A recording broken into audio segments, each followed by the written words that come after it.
Hello everyone, and welcome to Twitch Tales American Cancer Society special. You may see that the page looks a little different to usual. It's because we are today doing a charity version of it where you can influence the roles with donations and whatnot as well. Introduction to the setting, eh? It is late Erebus, at the end of a hot tropical summer here in the South Frintek Ocean, thousands of miles west of the Peoran continent. The Drenton voyage has arrived safely in Radisoab, thanks in part to you and the Mosquito, the cog that you spend most of your time aboard these days. You have some time to kill before you're expected to assist them on the return journey, so you've returned with the Mosquito to the waters around the Frantesian Islands. Last week, though, upon seeing a large and fancy-looking vessel, Captain Kim gave the orders to give chase and attack. The decision was met with reluctant obedience from the majority of the crew, who thought the vessel too large and likely heavily guarded to take with the Mosquito alone. Unfortunately, they were right.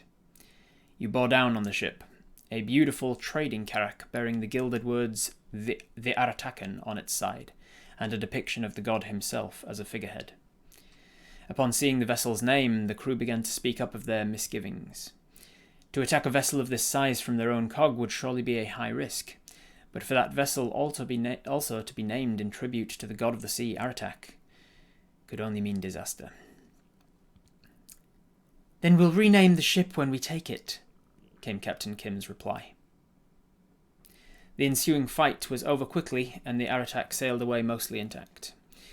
While the same could be said of the Mosquito, the crew was a different story.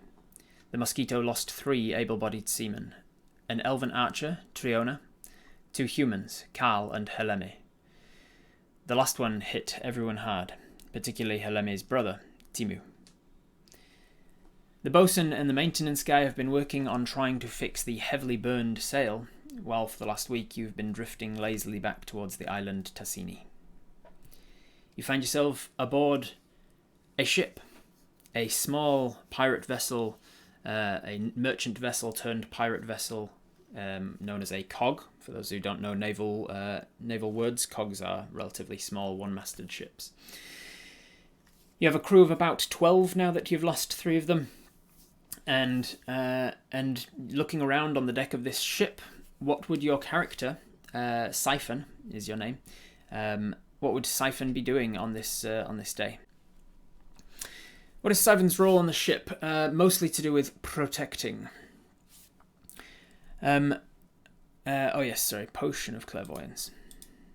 You have a potion of clairvoyance.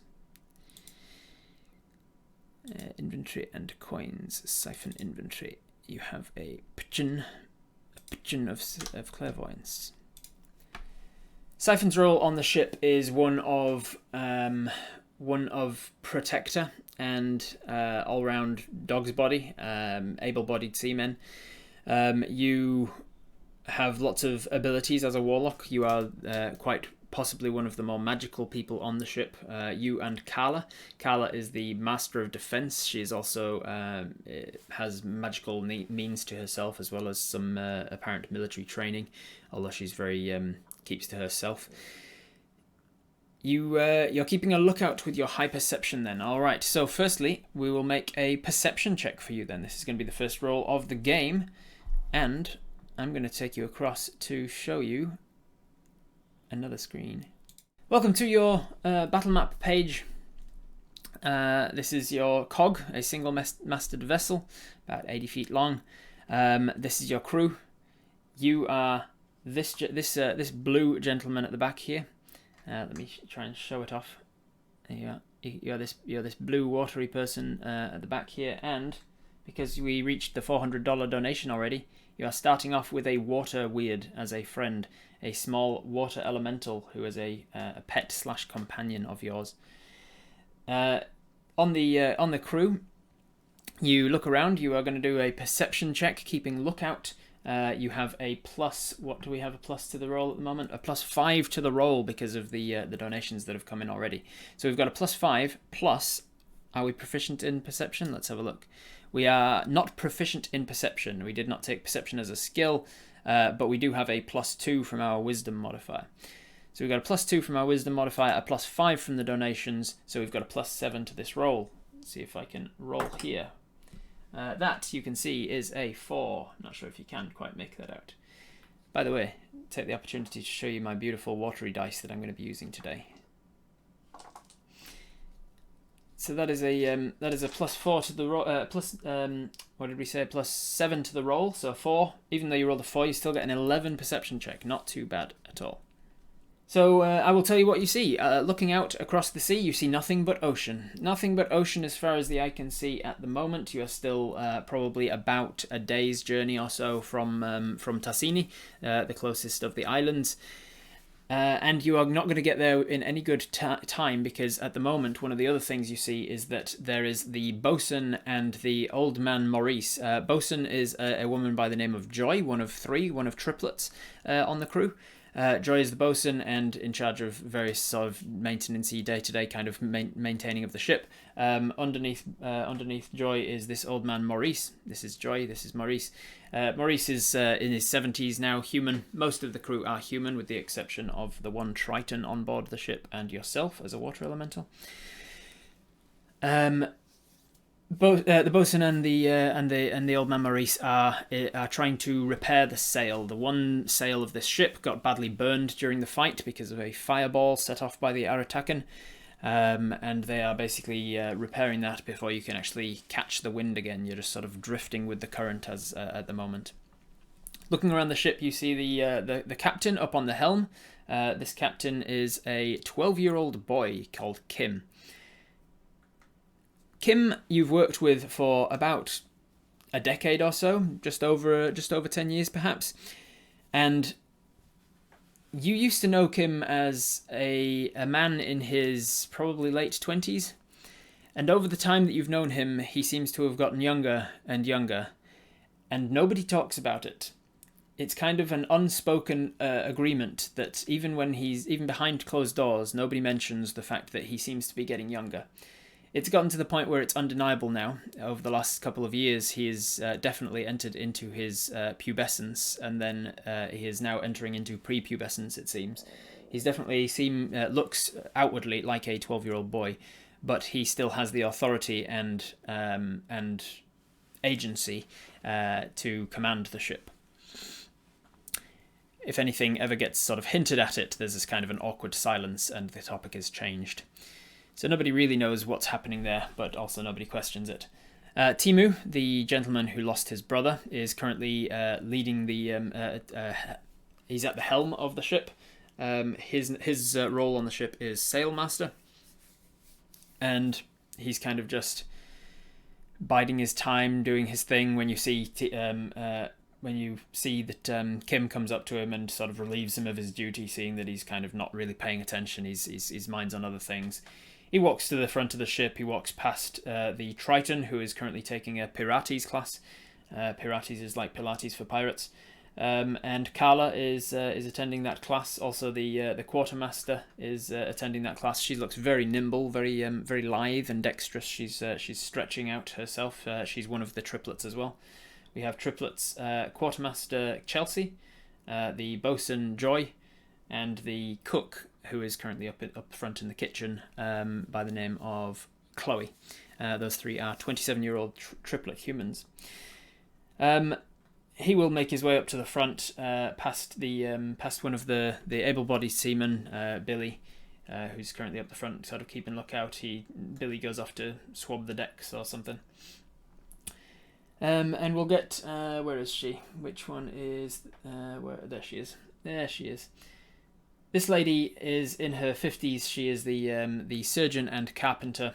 With your perception check, you kind of notice that as Timu walks past her, she sort of follows him and walks up to sort of lean up against the railings to talk to him. She is known for being rather flirtatious, and so she's probably going to start hitting on Timu. He is a very attractive man, I should say. Timu is probably the sort of man who could be an underwear model if in another life, perhaps. So she's doing that. The cook is in the kitchen doing her thing. Is there anybody unaccounted for? This person here. This person here is Frederica. They are the first mate of the ship. A little bit snobbish, a little bit standoffish. So they're just kind of wandering, tending to all sorts of things. And then of course we've got Billy, who is another of the able-bodied seamen, just doing odd jobs around the ship. And then of course you and your watery elemental companion. So that's the whole crew as you've been introduced to them.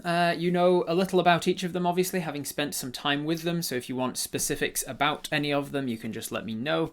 Otherwise, what do you want to do? You are on board a ship and just drifting lazily back towards the islands. Is there any one of those in particular people that I've mentioned that you are interested in? There's also a fish here just for ambience. I had a fish mini, so why the hell would I not use it? Because when else do I get to use a fish jumping out of the water? Thank you very much for all the donations coming in. We're already at $780 raised. I'm impressed. Can we dub the elemental pet Hydrox if chat is up for it? Sure, why not? Hydrox. Syphon and Hydrox. Can we chat with Wraith's new husband? Have we got another husband? Is he the underwear model, is he? Can we eat that fish? You can go fishing if you want. You do have a swim speed. You are a water elemental. You can easily breathe underwater, and that is one of the things you can do. Does anybody want to go fishing? Do you want to talk with Timu? You want to speak with the captain? Assist with the repairs? Travel could be our main priority. Just the one fish? Just the one fish jumping out. Look, boosh, he's gone underwater, and boosh, he's over here now. And there's another one jumps out of the water up here. There's one of them jumps out of the water and slaps somebody in the face, like that famous clip from the newscast. Is that fish a red herring? Ha ha ha! Nice. All right, who wants to speak with whom? Study its movements. Is it a nice day for fishing? It is a very nice day. It is the end of summer. You are in Arab. What's the name of the month again? Arabris. You're in Arabris, the month that is named for the god of the ocean. Is the Triton familiar with these waters and what might be found here? Yes, they are, yes. So the Triton I did not really explain. The Triton is named Javier. Javier is unable to speak common as far as most people understand it. He is a good listener. People tend to go to him to kind of like spout their problems onto him, knowing that he won't really talk back. He won't really offer help. He'll just be there to be a body to talk to, essentially. And his role on the ship is just able-bodied seaman. He just does run Pilates for fun. But on the ship, his role is to jump into the water at the first sign of trouble and be the underwater assault section. Does he know the waters around here? Yes, he is native to the Frentetian Islands. Or the waters around them, anyway. All right, so you don't make Rob remove his mini by fishing it up. It's fine. There's many other fish in the sea, and if you fish up one, you'll just get another one jumping out of the water for ambience. All right, so you let's say there's a couple of people wanting to go to talk to the captain. So you're already up here on the back. What is this part of the ship called? It's the poop deck, is it? Is this the poop deck, the bit that's raised at the back where the helm is?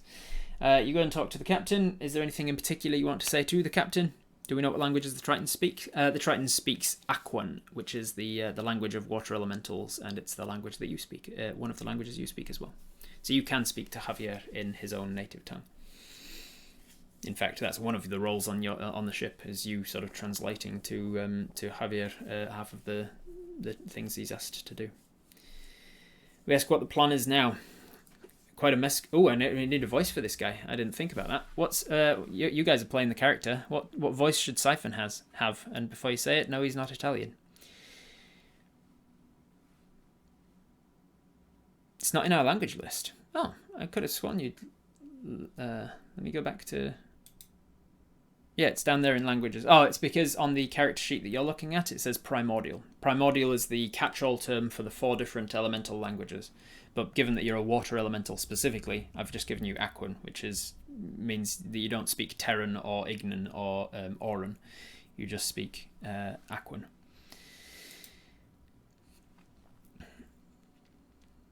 All right, what voice should we give you? What was the first one in? The first one came up as Scottish. We're already Scottish as the main character we play as Apis. Irish came up. So we'll give you your characters a little bit Irish. So you come up to the captain, you say, "Hey captain, it's quite a mess we're in." And the captain says, "Yes, it was perhaps a little foolhardy of me to go for something so big. But hey, I mean, you got to take a risk. High risk, high reward." Yeah, the sea wind makes me feel young. How about you? The captain just sort of slowly turns his head towards you and stares, and then goes back to his wheel without saying anything further. What's the plan now, Captain? Where are we going? Well, we're going back to Tassini. The current will take us most of the way. I'm obviously just keeping us on track with steering, but it won't be too long before the bosun and maintenance have got the sail up. You can see if you can help them out if you're looking for a job to do. Right, Chair.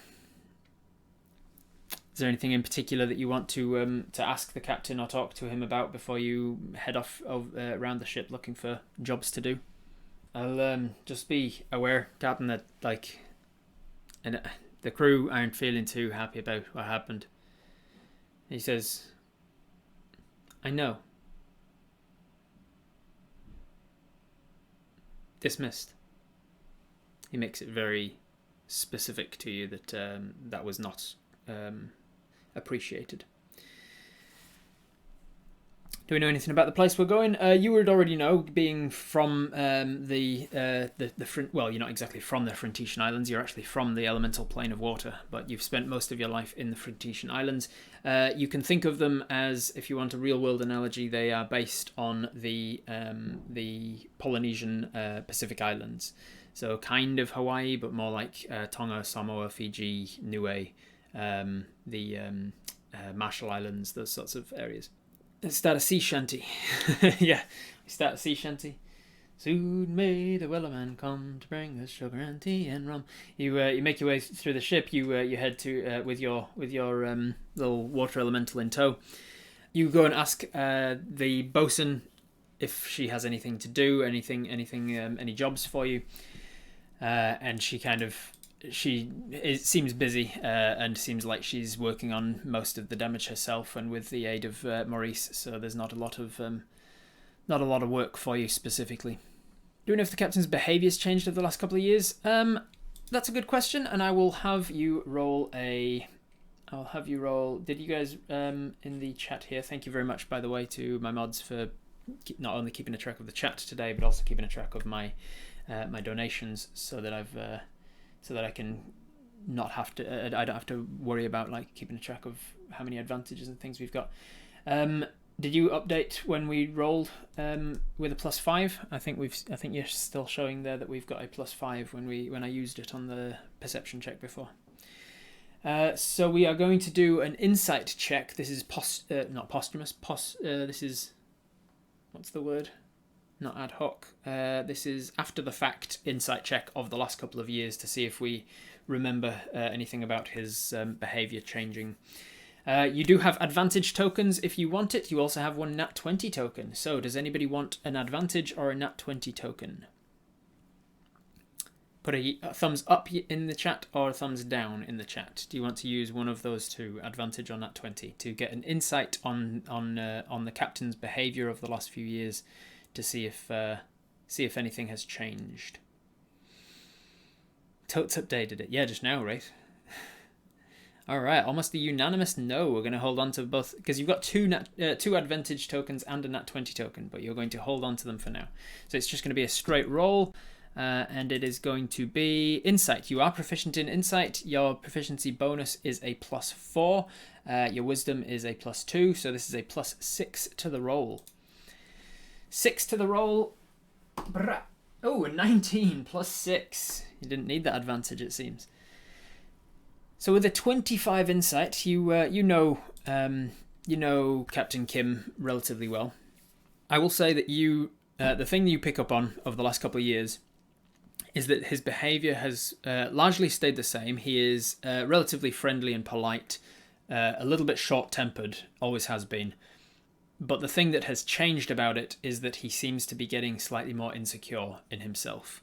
It seems like whatever is happening to him, whatever he's going through, it is getting to the point where he is starting to worry probably about his own lifespan, and also probably about his authority over the ship, because nobody's ever heard of a baby running a ship. So he's probably looking ahead to his inevitable demise or his inevitable problems, and he's getting a little bit insecure in his decisions, and as evidenced by the Aratakan attack, he's getting a little bit more reckless in his decisions about what to attack. He's not as conservative anymore.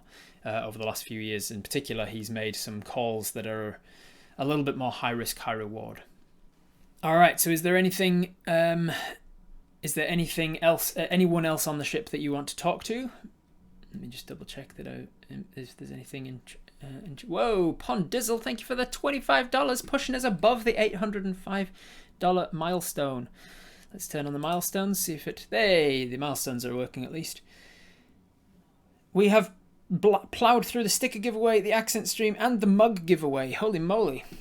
We need to do the giveaways real quick in the chat. We've got 2 of them to do. Oh no, sorry, we've not done the mug giveaway, but we have just completed the accent stream. So it's not coming soon. At some point in the near future, I will do a stream where we do a bunch of accents. You may see that the next goals have started to come on here. There's also a t-shirt giveaway coming, and if we get to $1,600 raised, we will get a circus skills stream as well. I mentioned on camera a few weeks ago or something that I used to be able to juggle while riding the unicycle, and people were like, prove it. So if we get to that stream, if we get to that amount, I will have to do some kind of a stream or a live stream on Instagram or some kind of proof of me trying to ride the unicycle and juggle. See if I can even still do that. But for now, we have to do the sticker giveaway. And in another $195, we'll have to do a mug giveaway as well. So let me pause the story real quick to go into my Nightbot giveaways. Everyone is valid to enter. We have the keyword will be !sticker if you want to be in with a chance to win as part of this giveaway. All you need to do is type !sticker in the chat. 3, 2, 1, Zaza. Nicole Standing, 7218. Nicole, thank you very much for entering. Thank you for being here in the chat, supporting me and American Cancer Society. You have won some free stickers from my merch store. Congratulations, Nicole. Get in touch with me or my mods, and we'll arrange the details of that. All right. Did we reach, while I was doing that giveaway, we reached the amount for the mug giveaway as well. So let's immediately go into a mug giveaway as well. While we happen to be paused while we are paused anyway. All right, let's roll it. Boom! Rest on Laurels. Thank you very much, Rest on Laurels, for being here in the chat and supporting Cancer Society today. Get in touch with me or my mods privately, and we can arrange the shipping address and all of that sort of stuff. Thank you very much. If we get another $180, I will be organizing a one-page RPG. It seems like it might be about the time that I start adding the extra, where is it? I might have to start adding the extra milestones now. You guys have smashed through a lot of my milestones, so let me, there we are, it should be showing up now. Community games. If we get to $1,800, I will arrange a stream where I play for pretty much all day, just playing video games with you guys, with like multiplayer games like Among Us and Valheim and Brawlhalla and whatever else, and we all have fun playing video games together. I 100% will be getting Circus Assassin for the Circus Skills stream. Yes, he will be helping me with my juggling and whatnot. All right. But for now, let's jump back into the story proper. Jeez, I've never run a thing like this before, so it's really quite different.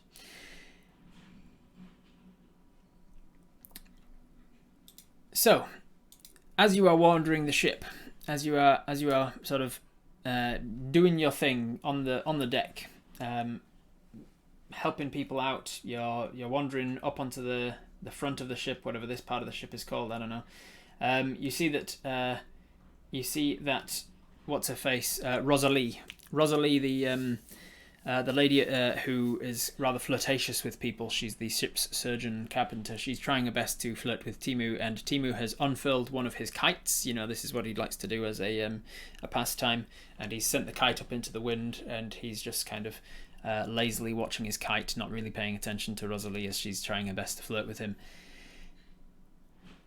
She seems to give up as you approach, and walks forwards, grumbling about something about him trying to collect the whole set. I will have an insight. I'll have a no, I won't actually. I won't make you roll for it. You managed to catch that she's grumbling about collecting the whole set, and you know from your time on the ship that he used to have a bit of a relationship with Chelsea, the quartermaster, and it is rumoured, mostly from Rosalie herself, who is a bit of a shit stirrer and a gossiper, it is rumoured that he is also now having a little bit of a thing with Chloe, one of the other triplets, and the cook, who's in the kitchen. Neither of them have acknowledged those rumours yet, but she's grumbling that he's trying to collect the whole set of triplets, it seems. She wanders off down the ship, and as she's walking down the stairs, there is a huge rocking of the ship, and she starts to stumble. And something the ship has either hit something or something has hit the ship, and everybody immediately goes into high alert mode. There is a call from downstairs, a cry of surprise, and one of these people, let's say it is, who's going to be Frederica, who is downstairs now. Frederica comes rushing up out onto the deck and says, "Something's breached the ship! We're under attack!" And then rushes back downstairs. Immediately, bosun and maintenance drop what they do, drop the sail onto the deck and start rushing towards the downstairs compartment as well. The Pirates instructor, the Triton, Javier, gives up his job and jumps immediately overboard. That is basically his go-to. As soon as something happens, bam, he is overboard to deal with it in the water. Carla, who is the master of defense, she immediately draws two swords, and both of them light up with like one with a crackling lightning and one with like a thunderous sort of sonorous energy. She draws out thunder and lightning. What are you doing as the ship is apparently under attack? Is there a carpenter on board? Yes, the shitster and general gossiper and all-round flirt is the ship's surgeon/carpenter, Rosalie.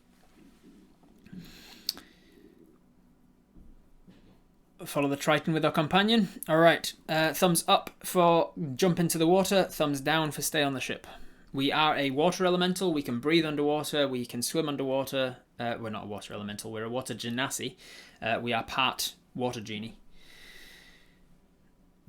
Alright, mostly yeses, so we are going to jump in the water. I also saw somebody say that we are going to cast mage armor on ourselves. Because we have an eldritch invocation that can allow us to cast mage armor at will, I'm going to assume that you just do that every time you wake up anyway, so your armor class 14 is already including your mage armor. You just always have it active because it costs you nothing. Do we want to cast Armor of Agathis? Armor of Agathis would be cast at 5th level, so you would get 25 temporary hit points, and anything that attacks you would take 25 cold damage while you have those hit points. It would be one of your 3 spell slots. So thumbs up in the chat for cast Armor of Agathis, thumbs down in the chat for don't cast Armor of Agathis. How long does it last? It lasts until the temporary hit points run out. All right, most people saying yes, yes, yes, yes, yes, yes. All right, yeses for casting Armor of Agathis. So away goes one of your spell slots, and we cast Armor of Agathis on ourselves, giving ourselves 25 temporary hit points, and then we jump overboard into the water, which was the most people were saying yes to jumping overboard as well. Immediately, with the rocking of the ship as you're walking towards Timu, suddenly everything changes. You see everybody running into battle stations, into the water. I will have you make a perception check, please. This would normally be at disadvantage because you're suddenly underwater and visibility is suddenly a lot lower. However, it is summer day. You are water genasi, so you probably have some kind of transparent eyelids that you can pull across or something. I control your companion, yes. So do you want to roll with advantage or a nat 20 token on this perception check that you're about to do? You have 4 advantage tokens saved up, and you have 1 nat 20 token. You also have a short rest and you also have a short rest token, but you don't necessarily need to use that. We have 4 advantage tokens. Do we want to use it? Yes or no? Ooh, I don't know. Yes, no, yes, no, yes, no. Oh, it's kind of halfway down the middle, so I'm just going to roll a dice. On an odd number, we will use one. On an even number, we will not. That is an even number, so we will not use the advantage token. We're just going to roll a regular perception check. That is a 10. 10 plus our perception was a 2, so 12. 12 is not not that much, so we will get essentially a surprise attack, a surprise round on us. Coming out from underneath the ship, having rocked the ship from this side, and now going under the ship, right about where we were as well. That's actually coincidental on my part. That wasn't intentional for me. You just see, kind of looking around, you're looking out this way, and you're seeing not a lot. You're kind of seeing a large mass coming from this direction, but it's a little far away to see with your 12 perception check. You don't see much in the way of what it is, and you miss, because of your perception check being too low, you miss the incoming one from under the ship on this side. And we will now go into initiative order, and you will have a surprise round because you chose not to use your advantage tokens. So, we're rolling initiative. Do we want to use an advantage token or a nat 20 token on it? You have 4 saved up advantage tokens. Oh, and a +2 to our roll. So, sorry, the +2 should have been to the perception check, taking it to a 14. I will say, actually, with the 14, that would have been enough to see it. So you can remove that +2 from that next roll. This thing will not get advantage on you. You just saw it out of the corner of your eye because of the +2. Thank you very much for the people who donated. All right, that seems like more yeses than nos, so we're going to use advantage on initiative to see if we can get a better initiative place. Ooh, that's good. That's 17 and a 10. So with a 17 plus our, I think we've got a +1 initiative. Yeah, we've got a +1 to initiative. So with an 18, we will go before our allies, but after that first enemy. I pre-rolled for each of these guys. And the enemy number 1 got a 19 plus modifiers. So you will be there in the initiative order. So we are in initiative order. We'll go with this guy first. As you catch him out of the corner of your eye, you notice that it is being represented by a killer whale token, and pretty much using killer whale stat block adapted. But it is in fact killer whale sized, but with a large spiral horn from the center of its head. It is a narwhal. As this narwhal comes under the boat and towards you, it is going to try and spear you with its horn. It will not get its charge feature because it's kind of had to maneuver around the boat. Nat 1 as well. With the nat 1, it will sail past you. It's going to push kind of between you and your ally here, and then continue swimming along this way. You won't get an attack of opportunity just because of you're underwater and you've just kind of jumped in. You're not really in a position to reach out and strike it yet. But it is going to miss you with its horn. You kind of just duck to the side and it comes sailing past. As it sails past you, I'll have you make a perception check. Do you want to use one of your advantage tokens real quick? Yes or no? You're going to make a perception check to see if you notice something about this narwhal. They're causing a commotion in the ocean, yeah, because they are so awesome. Advantage tokens, yes or no? You've got lots of them to use. That's mostly yeses. So I will use one that is a 6 or a 16. Good choice to use advantage. With a 16 plus 2, 18. You notice that on the back of this narwhal, just like almost obscured because of the darkness, is what seems like a saddle. A saddle and a bit and bridle into the narwhal's mouth. It is very easy to miss because that saddle seems to be empty as it sails past you. It is going to complete its turn with about 60 feet of movement. 5, 10, 15, 20, 25, 30, 35, 40, 45, 50, 55, 60. It seems to be circling around a little. And then this one is going to take its turn. 5, 10, 15, 20, 25, 30, 35, 40. Is it going to go for the Triton or the ship? Odds and evens. Evens, it's going to go for the ship. It misses Javier and attacks the ship. Thankfully, though, it's got a terrible modifier there. Terrible roll, rather. So only an 11. 11 will not hit the armor class of the ship, so it rocks the ship but does not cause damage. Slams into the ship from that side and then continues on. 10, 20, 25, 30, 35, 40, 45, 50, 55, 60, 65, 60, 60 feet of movement. It just starts to get under the ship from the other side now. That is the narwhal's turn. It is now your turn. Alright, what do you want to do? If you want to be in with a chance to decide what to do on this turn of combat, you need to type exclamation mark ship in the chat. Exclamation mark ship, S-H-I-P. You have about 30 seconds or so to enter. Obviously, I'll give you a little bit more time because of slow mode. And then I will draw one person at random, and that person gets to decide what to do on this round of combat. Do not enter if you are not familiar with the rules and do not know what you're going to do on your turn. Only enter if you have a good idea already of like what to do, because we need to keep this snappy. Alright, USB Minna. USB Minna, what are we going to do on your turn in combat? Can we charge at the narwhal with our spear? We absolutely can. So as a water genasi, we are actually more used to the water than the land. We're actually faster underwater than we are on land. And so we charge 5, 10, 15, 20, 25, 30. 35 is enough to get up to the narwhal here. And we will get a spear out. We have a +2 spear, which gives us a... What is our attack bonus? We only have a +1 from our dexterity, but we are proficient with it. So that's a 5, 6, 7. A +7 to hit. So do we want to use advantage tokens? Yes or no? We have, how many advantage tokens we have left? We've got 3 advantage tokens. Oh, we've got a +3 to the next roll as well. So we've got a +10 to hit. We've got a +10 to hit. We've got 3 advantage tokens, and we've got 2 nat 20 tokens.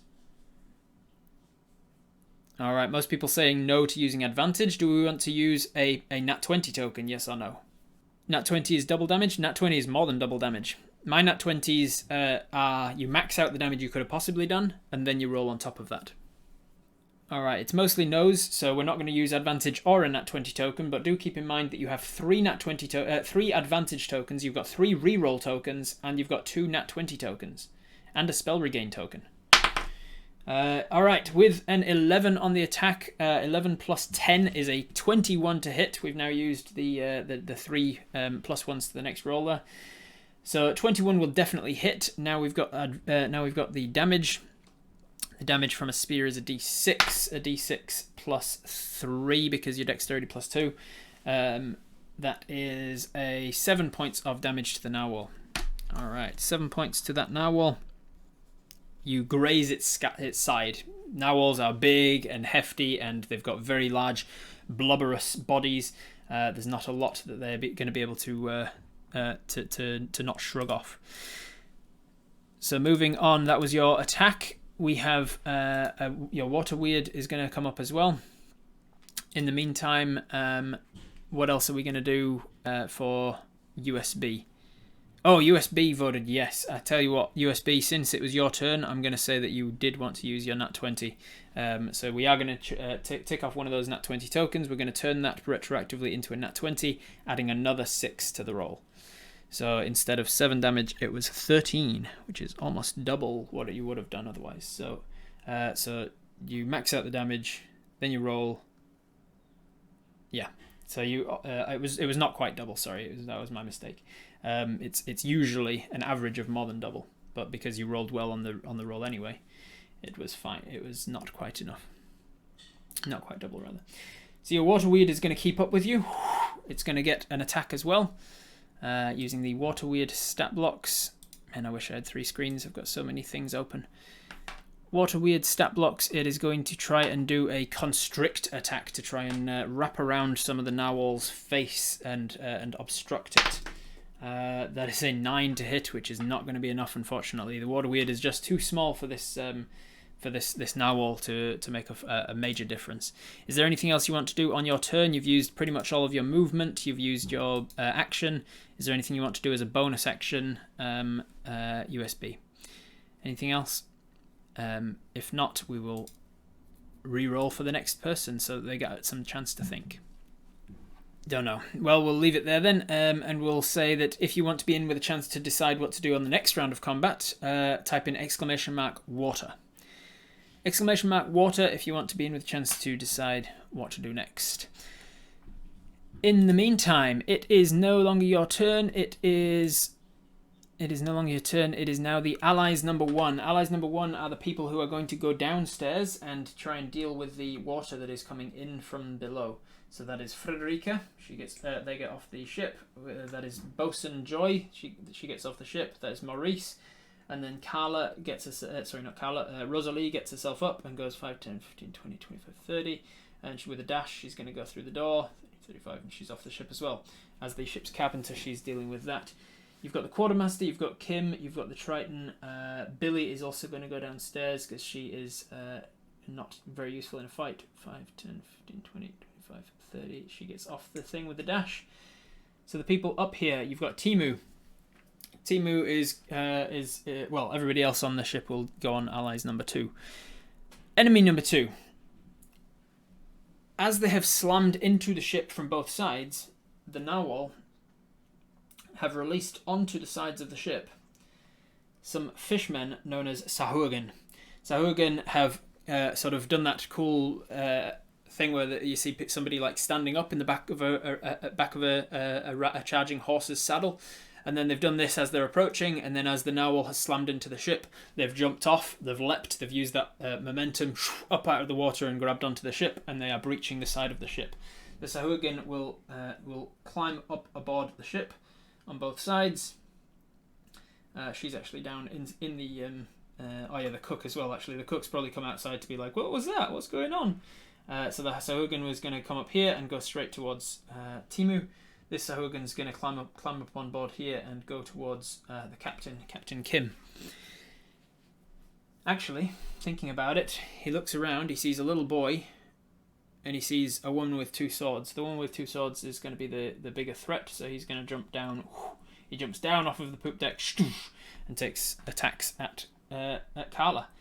For the sake of expediency, they are essentially considered both out of the fight. I'm not going to be rolling back and forth with each of them, but Timu's going to be dealing with this guy, Carla's going to be dealing with this guy.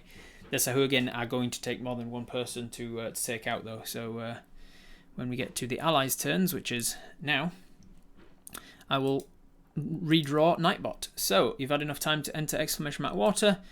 Mythical Turian, you are going to be the next person. After the allies take their turns, it's going to be on you. So start typing out what it is you want to do on your turn. It is now the allies' turn. Kim is going to let go of the ship, and he's going to come here. He's going to prove that just because he looks like a 12-year-old boy, he's still got the experience and fighting expertise of a naval captain. He jumps down and takes an attack at this guy. So they're just Chloe isn't really a fighter, so she's gonna scream and go back into the kitchen, take her off the board. Billy, one of the other ship hands, is going to come up now.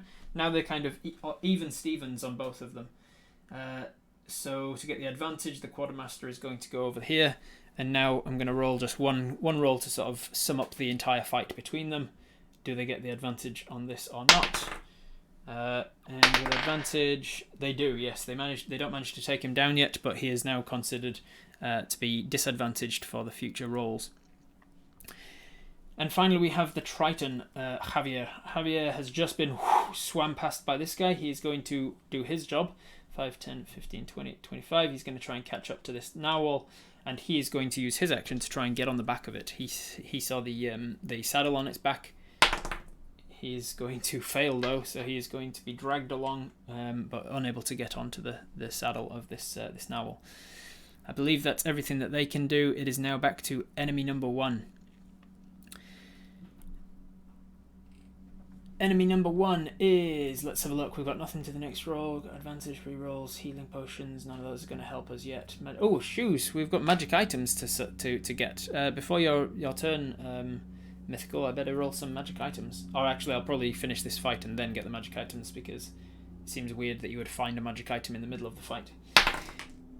Alright, so the narwhal here, this one first, took a 17 to attack and is going to attack you.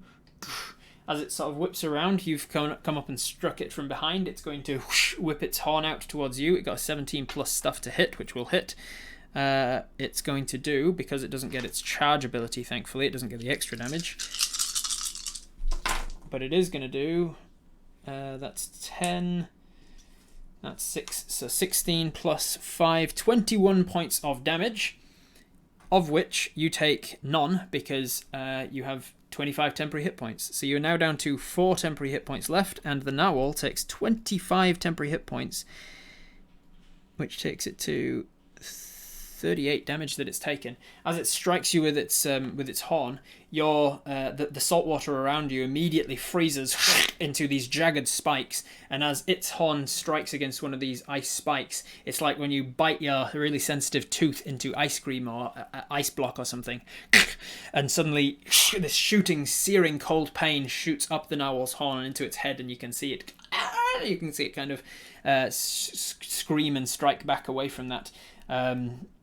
It doesn't like that at all, so it is going to swim past you, 5, 10, 15. You do, now that you are properly ready for a combat, you get an attack of opportunity on him. Do you want to use one of your advantage or natural 20 tokens? You have 3 advantage tokens and 3 nat 20 tokens. Do you want to use any of them? Yes or no? Alright, lots of yeses coming in. Alright, do we want to use advantage or nat 20? You can type it out now. Basically, I'm asking, do you want to use one of them, yes or no? And then if we do want to use one, I'm going to ask for clarification, do we want to use advantage on that 20? You also have reroll tokens if you happen to fail a check. Alright, most people say an advantage, so we're going to roll with one of our advantage tokens. We don't have any pluses to the roll, so that is a 10 or a 12. So 12 plus our spear modifier will be enough to hit the armor class of the narwhal. So it's just going to be a regular d6. 6, that's good. 6 plus 3, 9 points of piercing damage to it. And the water weird is going to try and do a little grab on as well. Also fails because it got a 6 plus its modifier is not enough. How many reroll tokens do we have? We currently have 3 reroll tokens. Alright. That was your attack of opportunity as it tried to get away. 5, 10, 15, 20, 25, 30, 35, 40, 45.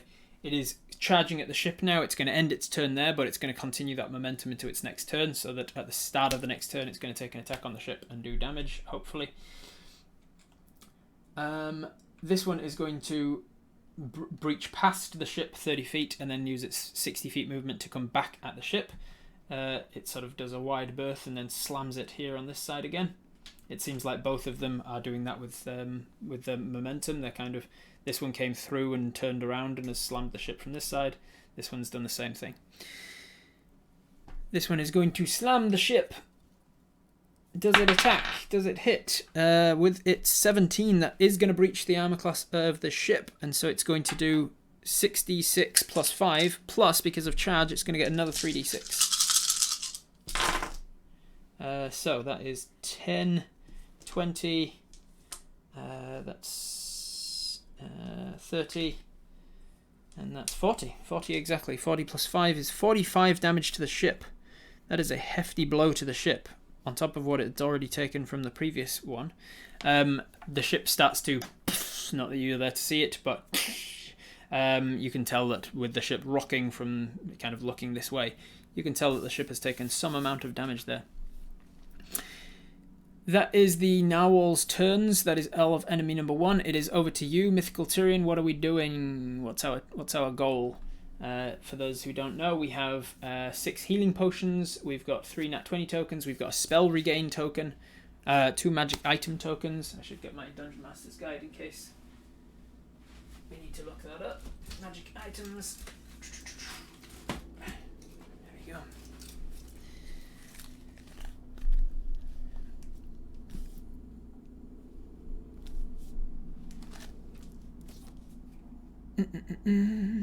Is it bloodied, the ship? Not yet. It is not. The ship is not taking on so much water as to be bloodied. Alright, Mythical says, follow the narwhal. Innovation, highest level available is nat 20. Awesome. Alright, so we are going to use Innovation. What an awesome spell. Let me look that up real quick. It's something to do with regaining hit points and draining them of vitality, isn't it?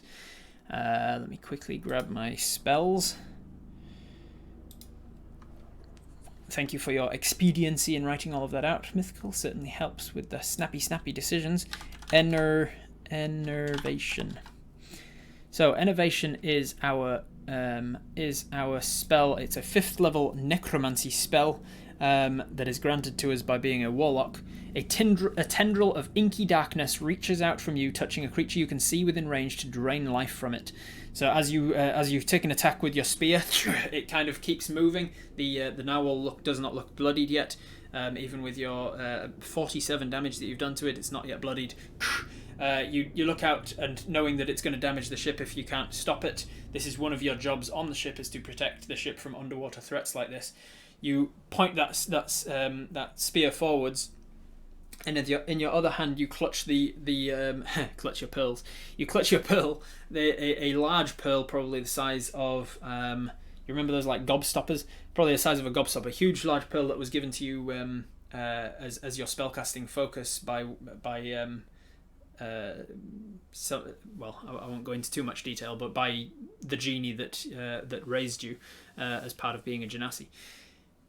You point out your spear, and you feel this inky tendril fire out from you like a jet of octopus ink. It slams into the back of this narwhal, or tries to anyway. Let's have a look. So, dexterity saving throw.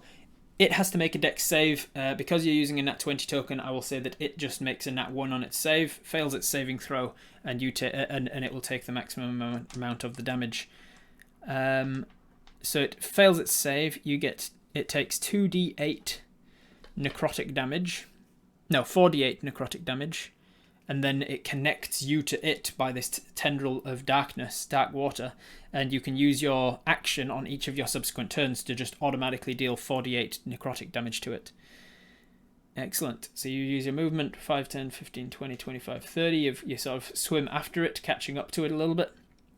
If it ever has total cover from you. Okay, so if it dips beneath the ship, it might have total cover. So knowing that you've gone a little bit, you've submerged yourself a little bit deeper, so that after it slams the ship and goes under the ship, you don't lose sight of it at all, because if you do lose sight of it, you lose the spell.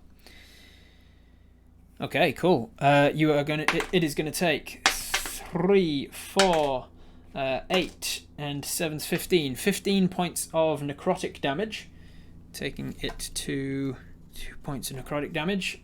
Because it's a saving throw on its part, it's not actually going to max out the damage. Unfortunately, it's not an attack roll, so critical hits don't do it. But the nat 20 token allowed it to guarantee that it will fail its save at the very least. I tell you what, to be kind, I'll give him one more, another 3 points of damage because of him getting a nat 1. And it's connected you to it, and you have this this tendril connected from this narwhal to you. Is it bloodied yet? It is not yet bloodied. It's taken 65 points of damage. You're up behind it. You've cast off one of your spells. That was one of your spell slots. Bling. Put in the chat thumbs up or thumbs down if you want to use one of your spell regain tokens now. You have one of your 3 spell slots left. You have the ability with your spell regain token. You have the ability to just bring back one of those spell slots if you want. Myth said highest level spell. It is the highest level spell. As a warlock, you only have level 5 spell slots. There's nothing else you can do with it. You have 1 spell regain token. Do you want to use it? We still have 2. No, we've only got one, according to my my mods keeping track of it. All right, people saying yes, so we are going to regain one of those spells with magic. You feel bolstered by the use of this this spell and the healing energy. Naturally, Innovation would actually heal you, but you haven't taken damage yet, so so it doesn't heal you for anything.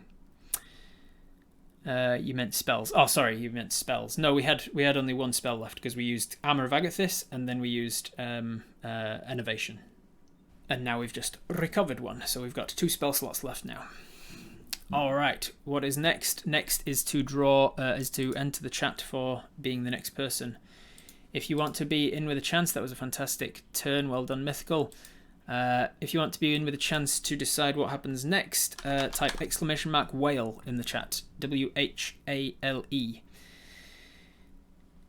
Oh, bonus action, yes. Bonus action, Tentacle, yes. So Mythical will use a bonus action to summon a Tentacle, which I'm going to represent as this thing here. Where do you want to summon your Tentacle, Mythical? As a bonus action, you can get a Tentacle of the Deep. And it can make an attack of some kind, can it? Do we see the other narwhal too? Not greatly, no, because it's about to slam into this side of the ship. The other side of the ship, so it's currently hidden from you. Near the head. Alright, so the tentacle comes up near the head of this narwhal just as it's coming in. The tentacle can make an attack roll, from remembering rightly from Fork. As a bonus action you can summon it and it can make an attack. Do we want to use... we've got 2 advantage tokens and 2 nat 20 tokens and 3 reroll tokens if needed. Do we want to use any of our advantage or nat 20 tokens on this attack for our tentacle to try and take out this narwhal, or try and bloody it at the very least? It has a +9 to hit. Yes, +9 to hit with our tentacle. Advantage almost doubles the chance of a crit. Alright, most people saying no, we're going to just roll for it. So that's only a 9 on the dice, plus 9 to hit those. An 18 is still a hit. It's just a regular hit. And if I'm remembering right, Tentacle is a d8 of cold damage. That is 2 points of cold damage. Every little helps, takes it to 67. 2 points cold damage, and as it strikes into it, some frost forms over the so this tentacle. What does it look like? It looks like just a tentacle made of water, which is obviously hard to see underwater, but it's this swirling, very tightly packed, like hard water if you've ever been swimming when it's very cold and the water is very solid. It feels very hard, very solid, very compacted. It kind of feels like that, and it slams into it, dealing damage to this narwhal's face and encrusting some ice across its face as well, which will slow it by 10 feet on the next round. A tentacle is 2d8 according to the sheet. Well, there you go. Thank you for keeping me honest. I think that may be because you're a higher level now or something. That's another 1 point, taking it to 68, and then the +5 jumps us right over the nice number to 73 points of damage that this narwhal's taken. Still not looking bloodied. Narwhals are a big tank of hit points. So you slam into it. I believe that's everything you can do. Mythical, please somebody let me know if not. Otherwise, thank you very much. We'll enter into the chat !whale if you want to be the next person to control Syphon on your turn. But for now, it is now allies number 1. Allies number 1 are the people downstairs. Let's see how much they can do to stem the flow. Stem the incoming... Ooh, 3. That ship is going to start taking on water. Alright, the ship is starting to take on water as the people downstairs are not yet doing a good job of it. Then it is enemies number 2, the Sahuagin. Are they going to be fighting back? This one over here is just a straight roll. Not too good. No, they're not doing... This guy's not doing too well at taking out either of those 2 people. This one is 12, but he has disadvantage because of the people surrounding him now. So 12. 12 plus his modifiers. He's doing okay at keeping a hold of him, keeping things for himself up on the ship here. Then it is... That was your allies. Then it is enemies number 2. That's the Sahuagin. All right, before allies number 2, let's roll the Nightbot. Tree of Dave. Start thinking about what you're going to be doing on your turn, Tree of Dave. You are going to be next up to control Syphon. You are still concentrating on the enervation spell, so you can just use your action to automatically cause damage to the narwhal if you want. Of course, if you choose to, you can drop that spell and cast something else. But have a think about that. Start typing it out so that you're ready to go when I ask for it. Allies number 2 are the people on deck. This one over here is going to be straight roll. Ooh, they're not doing good to fight back against that Suhurgan. These ones have advantage because they're surrounded. That's 13 or a 14. 14 plus their modifiers. He's taken some hits. He's starting to go down. I'll give it a 50-50 chance now as whether he's dead. 53. You needed a 49 or less, and you got a 53. So it's close. He's close to dead. I'd say he's wounded, but he's still fighting on, slashing and hacking and stabbing with his spear as much as possible. He's now realised that this 12-year-old boy can actually fight really well, so he's backed himself up against the door. They're starting to surround. The quartermaster has come up onto the stairs and is trying their best. Carla's doing her thing with her magic swords. Alright, that is all of your allies. 2 is back to the top of the round with enemy number 1. Enemy number 1 is the narwhals. This one has done his charge from the previous turn, gotten up to the ship. He's going to start his turn with an attack on the ship. His attack is a 19. Yeah, what am I even calculating for? It's obviously enough to hit. So that is going to be 6d6 plus another 3 from his charge ability. That's going to be... Oh, wow. So that's 10. That's 20.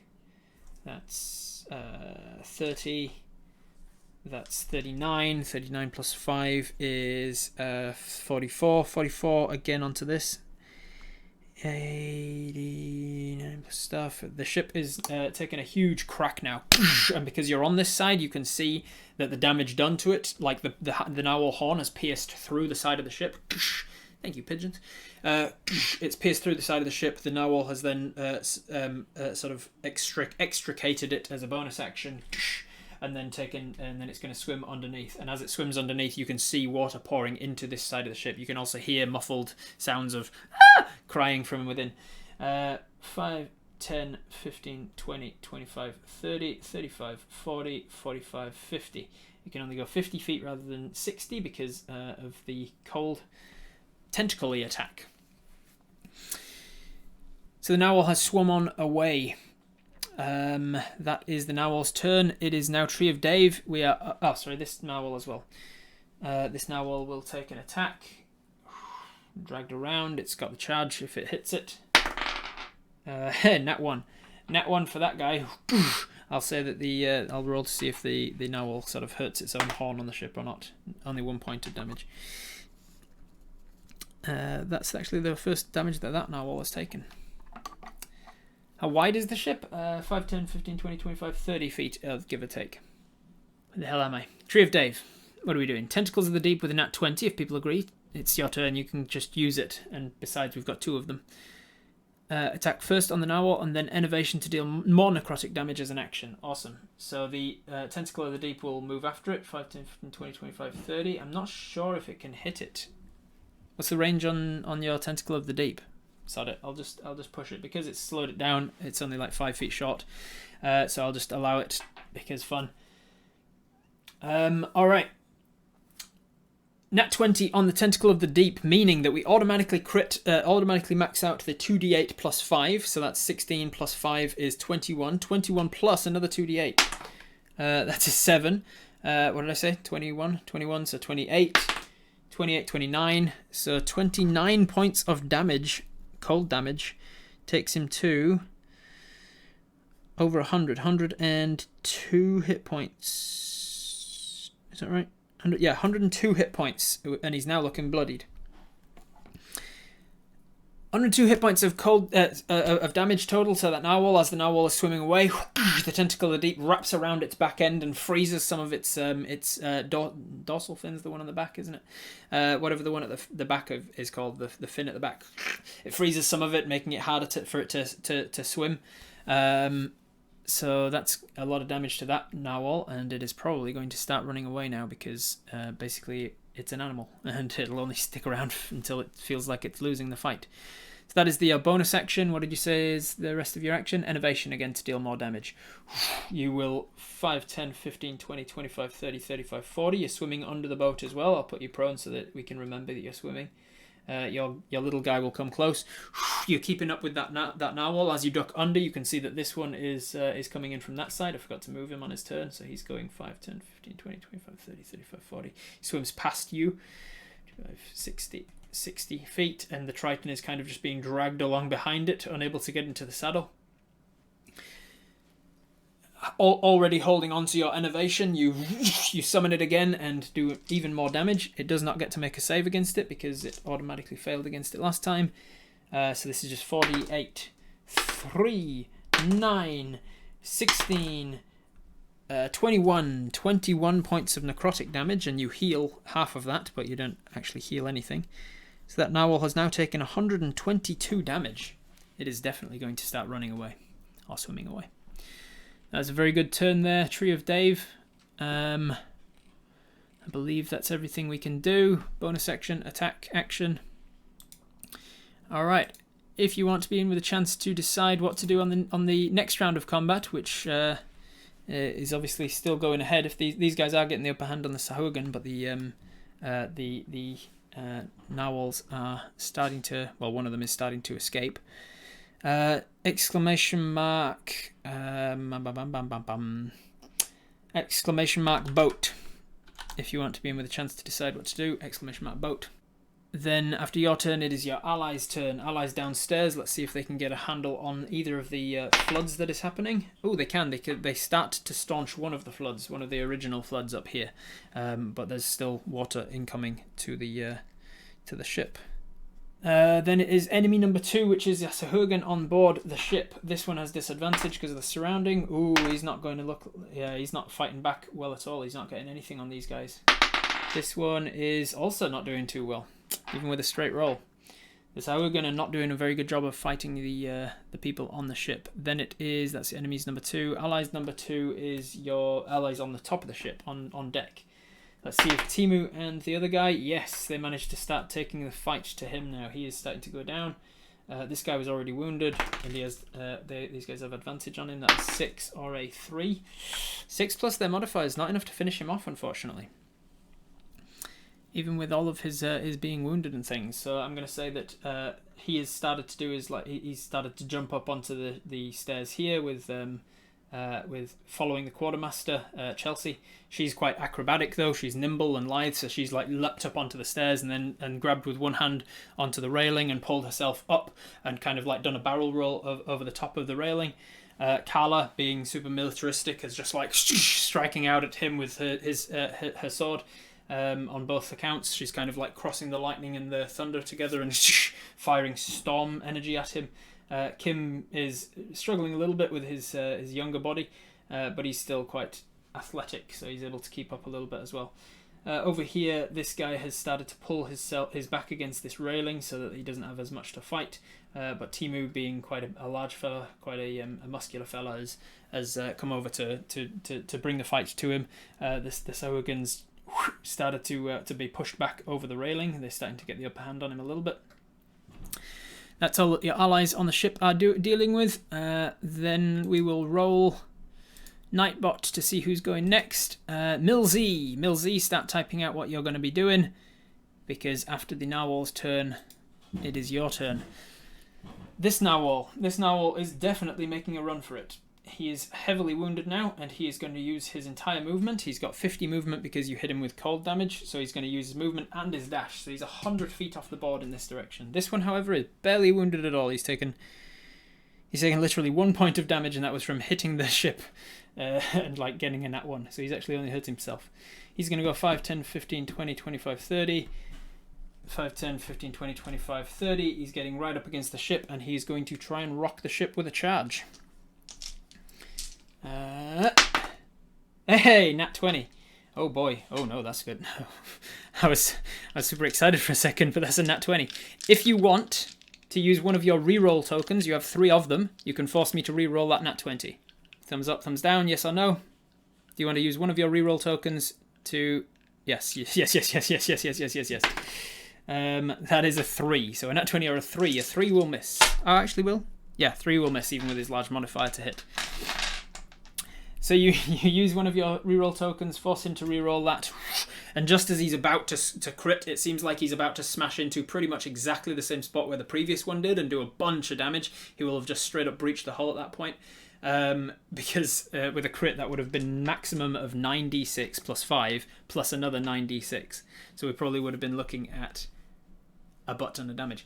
The Triton Javier, just as he's about to hit, will like dig his clawed webbed hands into the side of the narwhal on this side, and then he will spread his legs out and his fins. All of his fins will give as much water resistance as possible, much surface area as possible, and he will drag the head of this narwhal with surface area as it's charging forwards under the water. The sudden hydro resistance on this side will pull the horn to the side, and glancing blow scrape along the side of the ship. 9d6 is 54 and an average of about 45, so it would have been about 100 damage from that attack, which would have potentially sunk the ship, which would have changed the rest of today's session.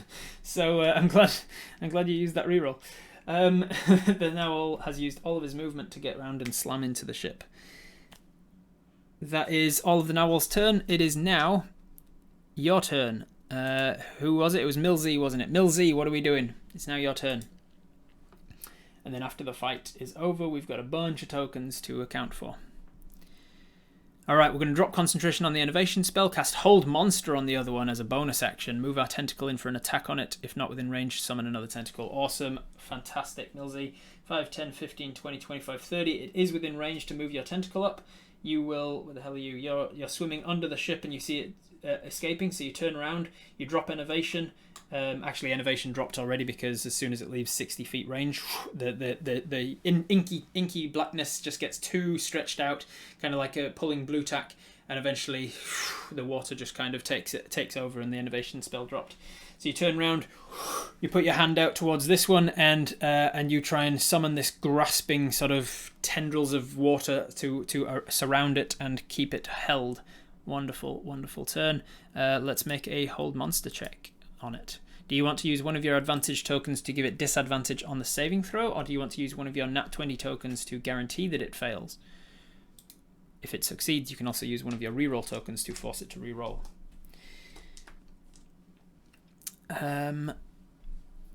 So yes or no, use one of your tokens, advantage or advantage or nat 20. Do you want to use one of them? I'll be very interested in how you will have experienced this session with all the bot rolls, etc. Nice if you could comment on this Discord. I will do, Real Mark. Alright, most people saying yes. Alright, so yes, we're going to use one of the tokens. We have 5 advantage tokens and 2 nat 20 tokens. Do we want to use an advantage to give this guy a disadvantage on his... So put a yes or no I'll just write advantage on nat 20. Which one do you want to use? Using one of your advantage tokens will give this guy a disadvantage on his check. Using a nat 20 will just automatically fail his check. Alright, most people saying advantage. Alright, cool. We're going to give him disadvantage on his check. That's a 12 or a 15. 12 plus his wisdom modifier is not going to be enough for your warlock casting ability. So as the tentacle comes in to take a strike, first you hold him and he is paralyzed just as he kind of strikes along the ship. He can't move any further. His body all seizes up, and then because he's paralyzed, the tentacle gets an automatic crit on it if he hits. He has advantage to hit because he can't move out of the way of it. 4 plus or 11. 11 plus your tentacle modifier will be enough to hit, which makes it an automatic crit.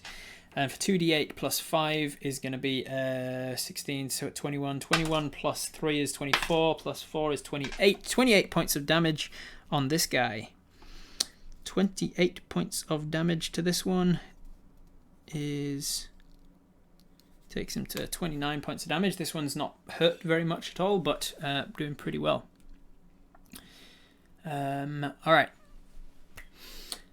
Where the hell am I? Thank you very much for all of this money, by the way. Appreciate that.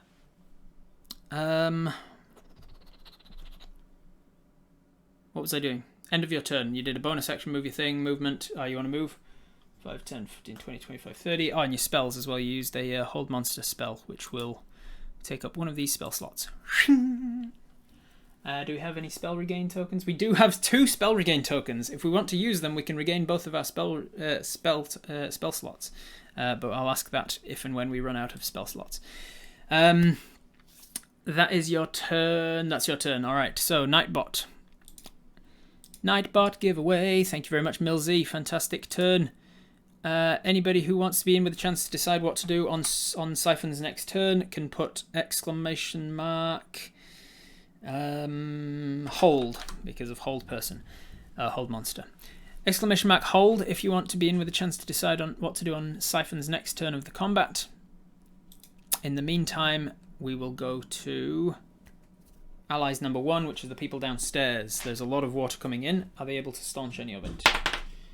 Hey, 15 plus stuff. Yeah, they're doing a good job actually. There's no further damage been attacked to the ship since they last did it, so they've actually staunched one of them entirely.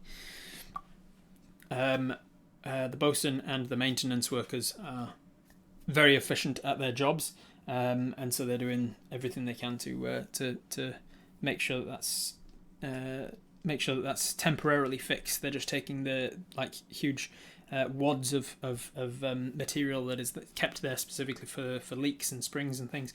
They're stuffing that into the hole, and then they're pouring pitch over it to sort of solidify that as much as possible, make it watertight.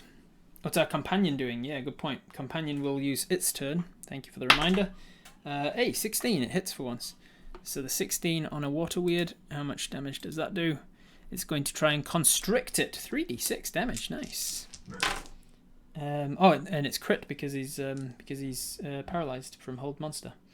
So that is 3d6 is 18. 18 plus 3 is 21. 21 plus 4 is 25. 25 plus 3 is 28. 29. 29 points of damage from your water weird as well. And he had 29 damage, so he's now on 58 damage. 58 damage. He is not medium or smaller, so he can't also grapple him. The water weird is just surrounding and trying to slap him in the face, and it's doing quite a bit of damage because he's paralyzed. So your water weird companion can strike him in the face. That is all of your allies staunching the water. Then it is your enemies on the ship, the Sahuagin. Ooh, 12. This guy's still holding his own, and this guy with disadvantage is nat 1. Okay, so this guy finally goes down. So the fight is continuing. Chelsea, the sort of nimble quartermaster, she's being pushed back further and further. Carla, with her thunder weapons, coming up after him. Kim is running after as well, managing to just about keep up with the fight. As he strikes back to try and push Chelsea off the back of the ship, Carla uses her thunderous swords, crosses them over, and then poof, lets out a thunder wave, which slams him into the back of the railing and tips over the back, dead in the water, like chum. And he is no more. Sorry, Sahuagin. Sorry, mate. Sorry about it. They will turn their attentions on the other guy. The other guy was holding his own, so they were pushing him back against the barrier, but he was using that to push himself forwards and strike back against Timu and against Billy. He's still fighting. He's still standing. That was enemies number 2. Allies number 2. Firstly, we will draw who is next. Who's the next person? It's going to be the best Soren. The best Soren. Start typing out what it is you want to do on your turn. You're currently concentrating on hold monster. Your allies on the ship with an 8. Not the greatest. They're still not able to push that guy. This guy has now opted to purposefully fall back over the edge of the thing. He does a full flip, lands down on his knees like superhero landing. Timu and Billy run down the stairs to try and catch up to him. He gets his back to the door. Oh, actually, I'm going to roll something real quick. 19. Chloe, having been in the kitchen the whole time, not sure what to do, has armed herself with some kitchen knives. She comes out of the cook door and just strikes him right in the back. So now he is looking wounded. while these guys 5, 10, 15, 20, 25, 30 are going to join the battle as well. 5, 10. Actually, she's real acrobatic, so 5, 10 over the edge, 15, 20, 25, 30. And Kim, 5, 10, 15, 20, 25, 30. They're all running up as well to help out. That is all of your allies' turn. It is back to the narwhal's turn. The narwhal is one guy left. He can roll against hold person, I believe. I'm just going to double check that. Pretty sure he can roll against hold person. So if we want to, we can give him an automatic failure with using one of our nat 20 tokens, or we can give him disadvantage with one of our advantage tokens.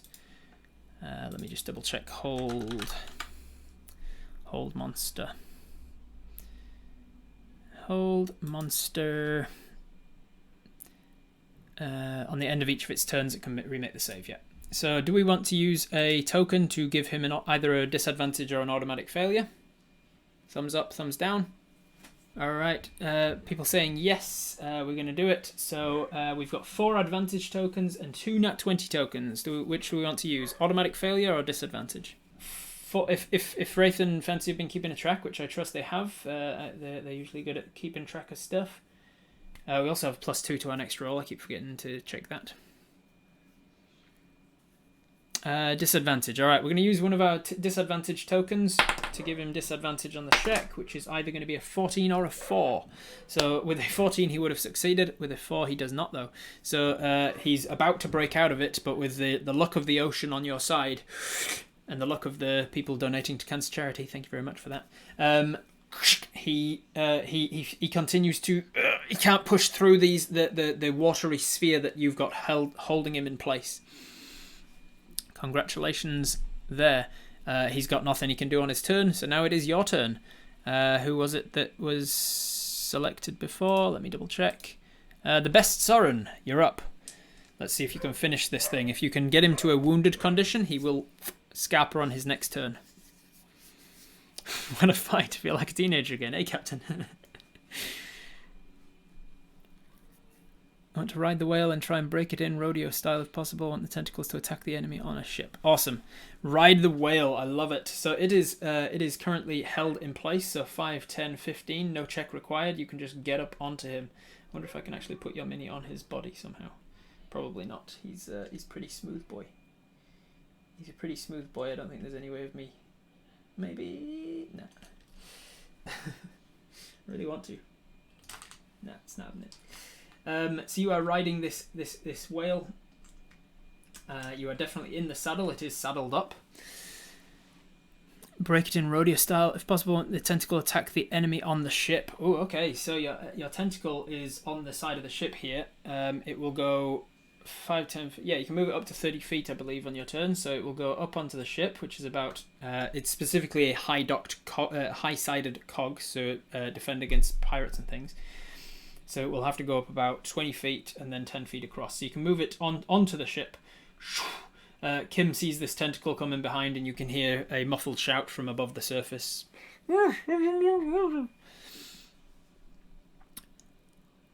That is your action to... So I'll just say it's your movement to get on the back of this thing. You've got an action free. You're going to see if you can break it in rodeo style, you said. So I'm going to use that as your action. It's going to be an animal handling check.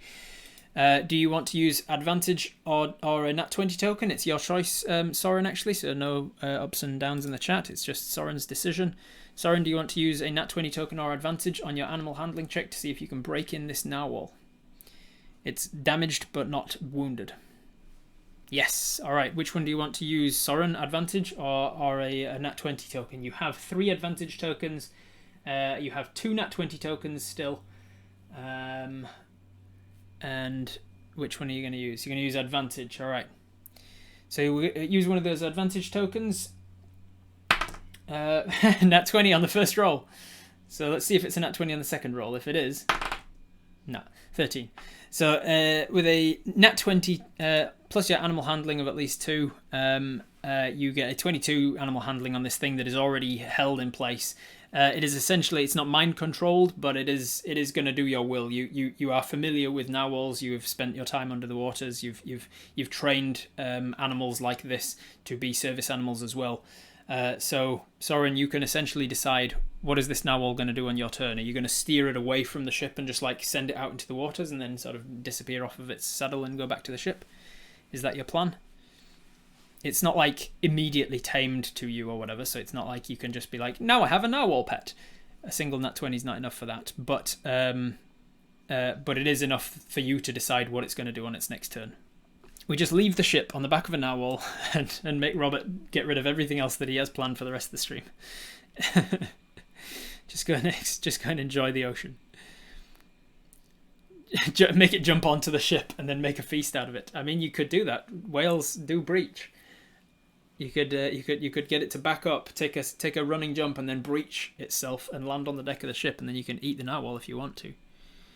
You just want to hold it there, so you're just kind of holding it along the side of the ship. It's already starting, because the ship is moving and it is held in place. It is already starting to pull back because of obviously the forward momentum of the ship. The Wellerman was about taming a whale, yeah, right. Harpoons it and then get dragged along or something. Free Willy jumping onto the ship. All right, we are pretty much out of combat here. I'm going to call the combat there because it is held in place. You've got enough tokens and advantage to make sure that it never succeeds against its hold person on you, hold monster. You're on the back of it with a nat 20 on animal handling, so you're just going to like keep it from attacking. You've also got Javier, who's going to help out as much as possible, and then this guy doesn't stand a chance of holding up against all of these people. So very quickly he is obliterated, turned into chum, and thrown over the board. And there go the Sahuagin, and you've essentially got a whale to do with what you want. We're out of a combat order now. What is it that we're going to do with this whale as a collective chat, as a hive mind collective of your character? What is it that you think you would do with this saddled narwhal, knowing that it is just a beast of burden that was doing what it was programmed to do, what it was told to do? Are you going to try and tame it, in which case that's going to take quite a lot of time? It's going to be a couple of days of downtime probably. Are you going to just let it go and like make sure that it doesn't attack the ship? Are you going to try and just finish it off? What's your plan as a collective? In fact, what I'll do is I will put those three options to a poll. You should be seeing the poll on screen there, so you just need to type in the number 1, 2 or 3 in the chat to vote on which one you want to do. Do you want to try and kill it and eat it? Do you want to kill it and or eat it? Do you want to let it go, or do you want to try to tame it? Trying to tame it will be more than just a single check. It's going to be like several days of like downtime and successful checks and whatnot. Holy moly, we've got $1,555 raised. Holy cannoli! Who else can clear the water out of the ship like we can, Rob? Nobody. Nobody else on the ship has control water abilities like you do. You literally have a spell called Control Water, so if you get onto the ship, you can cast that spell and just straight up move all the water off of the ship. But the people on the ship, although we're out of combat, they didn't do well with that second attempt. The third attempt was about average. Oh, the fourth attempt was a nat 20. So they're starting to staunch the water, but the ship has taken on quite a lot of water. Alright, it is quite clear from the chat that we want about 2/3 of people want to try and tame this thing. So, pow! We will do our best to tame this what's it called? Narwhal. We call over to the Triton. We call over to Javier and say in Aquan. It's very hard to speak Aquan when you're underwater because it sounds like water, and you're underwater. You pull him over, and he swims up beside you. He swaps out your place for his on the saddle. He takes over controlling this thing, and you communicate to him that you want to try and keep this thing if possible. It would be good for having as a pet. He's kind of a little bit apprehensive about it, but he defers to your judgment. And then you and your little water elemental dude clamber back up onto the ship, just to see that everybody is sort of dealing with the commotion and talking about what happened. Most people have run downstairs to help with bailing out as much as possible. You can hear Kim saying, he's looking overboard on the other side, and he's shouting, "Where is Syphon? Where is Syphon? Syphon, we need you, Syphon! I see blood in the water, but I don't know who that." And you walk up behind you like, You see it in Irish. I'm here, Captain. It's fine. Everything's dealt with. Is everything all right up on deck? What do you want to do now? We are out of combat, but not necessarily out of a dramatic situation. We have water still pouring onto the ship in the underground bit in the downstairs hull. Bail out the water before the ship sinks. All right, so into the deck we go. We're going to use our last spell slot of the day for now. Anyway, we've got spell slot regain tokens if we need them. We're going to use our last spell slot to cast Control Water. And as you see this water just pouring in around the barrels and the boxes, the crates, all of the stuff that's either been taken by ill-gotten goods because we're a pirate ship, or by rations and things, the things that we actually have on board for clothing, personal belongings, a bunch of hammocks from everybody sleeping in the hull. You just cast Control Water and force it back out of the holes that it's spraying into. You spend the next hour or so just with these people down here, making sure that everything's as dry as can be. The carpenter, what's her name, Rosalie, spends her time boarding up the damage as best as possible, making patchworks, and that is where we're going to take a little bio break. Welcome back. That's right. That's not my face. This is my face. Hello. Hello, everyone. Look at these top donors being amazing. Look at all this money. Harlequin, thank you for the $100. Welcome, everybody. Welcome back. Ads, thank you for the $100 as well. Welcome back. If you are just joining us, we're about halfway through. Well, about halfway through-ish. Jealous, you thank you for the 75. We are about halfway through our fundraiser Twitch Tales game, raising money for a very worthy cause, American Cancer Society. I've just noticed that we have achieved not only the accent stream and the mug giveaway and the one-page RPG and the t-shirt giveaway, which I'll run in a second, we've also just hit the circus skills stream. So at some point in the near future, I will be arranging some kind of stream of some kind. Lefty, holy cow, thank you for the $700. That is an insane amount of money, Lefty. It looks like Lefty will be getting a one-shot with me at some point. 1.8 thousand is the next goal after the circus stream game. After the circus skills stream, I will be arranging a community games stream as well. It's about time that I jump into my admin dashboard and add in a new milestone. The next milestone is, let me just find it. This is a fun one, and it looks like I'll be having to do it too. Ta-da! For 2.1 thousand, if we get to 2.1 thousand, I will be putting together a costume of my iconic Merry Gentleman character, an Archfey character that pops up in most of my games, home game and otherwise. I'll be putting together the brown top hat and a long curly auburn wig, a green suit jacket, and I'll be wearing that costume for every stream for a week. So if we get there, I will have to put together a Merry Gentleman costume and wear it on every stream for a week. It's better to be made with real leaves. Yeah, I'm going to have to find real plants to make it out of.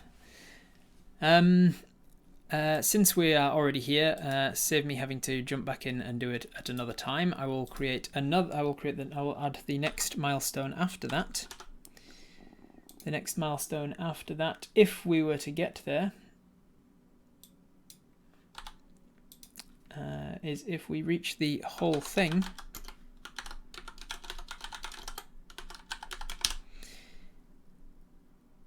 The next milestone after that is the Law Exposition stream. I will do a stream going over my world, I'll do some world building. I will discuss probably the origins of my world, the different pantheon of the gods. Thank you very much for that $50, by the way. I'll go over the pantheon of the gods, all the different gods and their symbols and their holy days and stuff.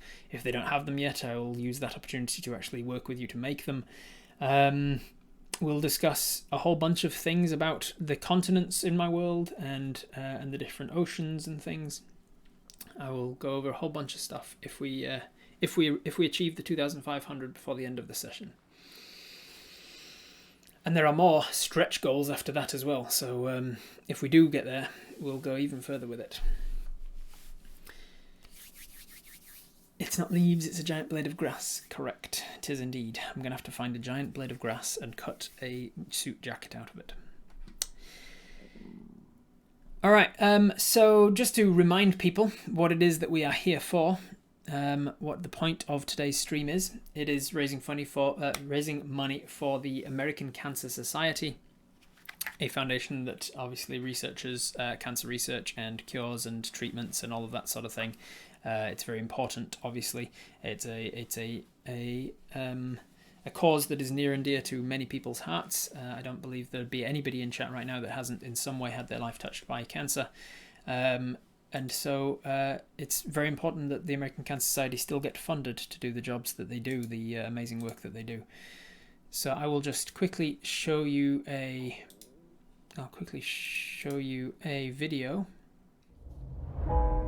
A long time ago, people got sick, and no one knew why. We were there. They said there were no answers. We found them. They said there was no hope. We found it. We were pioneers. Since then, our world has changed. We slowed down, and our voice grew quiet, but cancer did not. People still need us, and today we choose to stand together. We are stronger because of those who came before us, and now we will forge a new path. Together, we will no longer remain quiet in the shadows. We will change. We will innovate. Together, we will save lives. We will celebrate lives. We will lead the fight for a world without cancer. Together, we are the American Cancer Society. So that is what we're here today for. That is the purpose of what we're doing all this for. That is why you have just helped me to raise $1,650 towards that cause. I'm very proud of each of you. Thank you very much for your donations, particularly Lefty, who has almost raised half of that themselves. Really appreciate your support, Lefty. Don't forget, everybody, if you can afford anything at all, even if it's just like $2, $5, if you can afford to go without one coffee this month, in favour of giving $5 towards the cause, it will not only help somebody in need in the world right now, it will go towards helping people in future with that develop cancer. It will also help the game that we're playing today as well. The $5 donation will help the game in some small way, and it will get us closer to this fun stuff as well. So whichever of those things is the most incentivizing to you, don't forget to donate if you can afford to do so. The link to which is popping up in the chat all of the time. It's also below me in the Twitch. If you go down into my links and things down there, you can find it as well. But without further ado, let's jump back into the game. So as you have just defeated the one of the narwhals and driven it away, and defeated two of the Sahuagin, we have to roll for 4 magic items, 4 unique magic items. So what we're going to do is, what I'm doing with the magic item thing is that I'm rolling randomly first to determine which magic item table to get the magic item from. So that's a good one. That is going to be table D. Whew. Table D is a good table for magic items. Get that D. All right. So magic item table D is going to be, there we are, a D100 next to see which item on table D 49 from table D is a 6th level spell scroll. 6th level spell scroll. Let's do that in a second. I'll just write that down. A 6th level spell. 6 scroll. Then the second magic item that we find on this deceased Sahuagin is going to be from table B. From table B, 89 is a Helm of Comprehending Languages. Apparently this Sahuagin on the ship was trying to comprehend people's languages. Comprehend languages.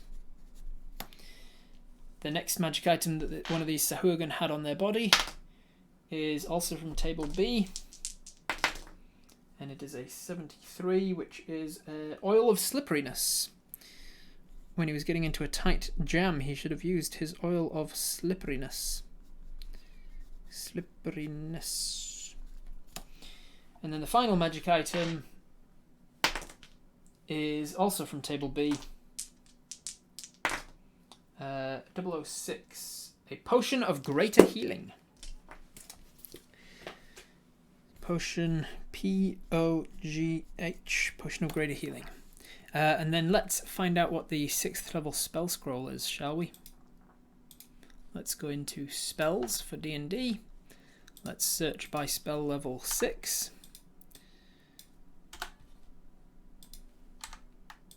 Come on, 6. There we are, work with me. Filter spells. How many spells are 6th level? We have about 40... 1, 2, 3, 4, 5, 6, 7, 8, 9, 10. There are exactly 50 spells that are 6th level in 5th edition D&D, so I'm going to roll a percentage, half it, round up. 22 halved is 11, so it is the 11th spell on this list. Come on, work with me. 1, 2, 3, 4, 5, 6, 7, 8, 9, 10, 11. It is a spell called Dromage's Instant Summons. You touch an object weighing 10 pounds or less, whose longest dimension is 6 feet or less. The spell leaves an invisible mark on its surface and invisibly inscribes the name of the item on a sapphire that you use. At any time thereafter, you can use an action to speak the name and crush the sapphire. The item then instantly appears in your hand, regardless of physical or planar distances. So you can summon an item to your person if you cast this spell on it first. So if you really need a weapon and you're like, I'm just gonna as a fail safe, I'm gonna cast this thing on this longsword, and then if I ever get separated from it and put in jail or whatever, I can, as long as I've got the sapphire, I can crush the sapphire and so now I've got the longsword. It's a very cool, useful spell in certain situations. Not sure that it's going to be super useful for today's session, but maybe you'll come up with a use for it. I don't know. Before we crack back into it, as you so you find all of those items on this Sahuagin's body, and the captain decides that you should be the one to have it, given that you are one of the more powerful people on the crew. You can choose to keep those items or give them away if you want, but those are yours if you have first refusal of them. Before we crack back into it, though, we also have a Nightbot giveaway for the t-shirt from my merch store. So !T-E-E. Give you a few moments to enter. All right, where were we? So you get back onto the body of the ship, the deck. You talk with the crewmates and everything about what happened. It seems like it's just a regular thing. You are familiar with Sahuagin. They are basically raiders of the sea. They'll go around in small groups. Usually they are they're in cahoots with sharks and things. They usually train sharks, but narwhals not too uncommon for them to use because of their breaching ability of the ships. Their tactics are to take out the ship, make sure it sinks, and then they can raid and plunder all of the belongings of the ship. So it seems like it was a somewhat random attack. You work with the crew to finish controlling the waters and keeping the ship shape. But the captain makes haste to puts everybody to work doing something to try and keep us afloat long enough to actually reach Tassini, the next island. Can Who's the scroll on the ship itself? Yeah, 6 foot or less object. No better fountain of youth than a hard-fought victory, eh, Cap? I'm gonna roll a check for the captain here to see if he hears you saying these little quips. Feel young, feel like my young self again, eh, Captain? No better fountain of youth than a hard-won victory, eh? You get the idea that the captain has heard you, and you gather from his appearance on his face that he is not willing to what's the word? To humour your attempts. It's nothing more than a refreshing dip for us, yeah. Acknowledge. There you go. He's not willing to acknowledge your attempts. All right, let's roll the giveaway. Emilith 76. Please get in touch with me or the mods privately to make sure that they have your address and stuff that they will then pass on to me, so that we can get you that T-shirt. We can talk about which design you want, and I will get it sent out to you. Congratulations, Emilith, and thank you very much for being a part of the community and here today to enjoy this charity stream. He's the reverse Joker. Want to know how I lost all these scars? So you continue on for the night. Through the night, people are working and doing what they can to make sure that the ship is shipshape to actually arrive in the next town.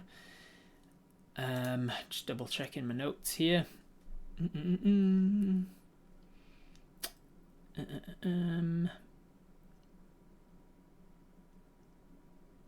Yeah, you see that as part of the as Kim is giving out orders, he directs Timu to sail the ship as sailmaster. He's involved with navigating, so he tells him to sail the ship. But the quartermaster comes over, Chelsea comes over and says, "It's Kim, if I may suggest that Joy, the bosun." If I may suggest that Joy take the helm, Timu's not really himself. And she looks across to Timu, and Timu, who has gone over to the helm, is just kind of like dead in the eyes, it seems. He's still recovering from the death of his brother a week ago. Kim decides... Yes, you're probably right. Yes, Timu, your work is dismissed for the evening. Take some time. Joy, you're on helm. And Joy, aye, Captain, and she heads up to the helm and takes over. Chelsea follows Timu down into the hull below deck. So you have the evening to yourself after the jobs are done. It is night time. It is middle of the night. Do you want to use any of your spell regain tokens or your short rest tokens to get your spells back, just in case there's something else comes up in the night, some need for the spells? You have 2 spell regain tokens and 1...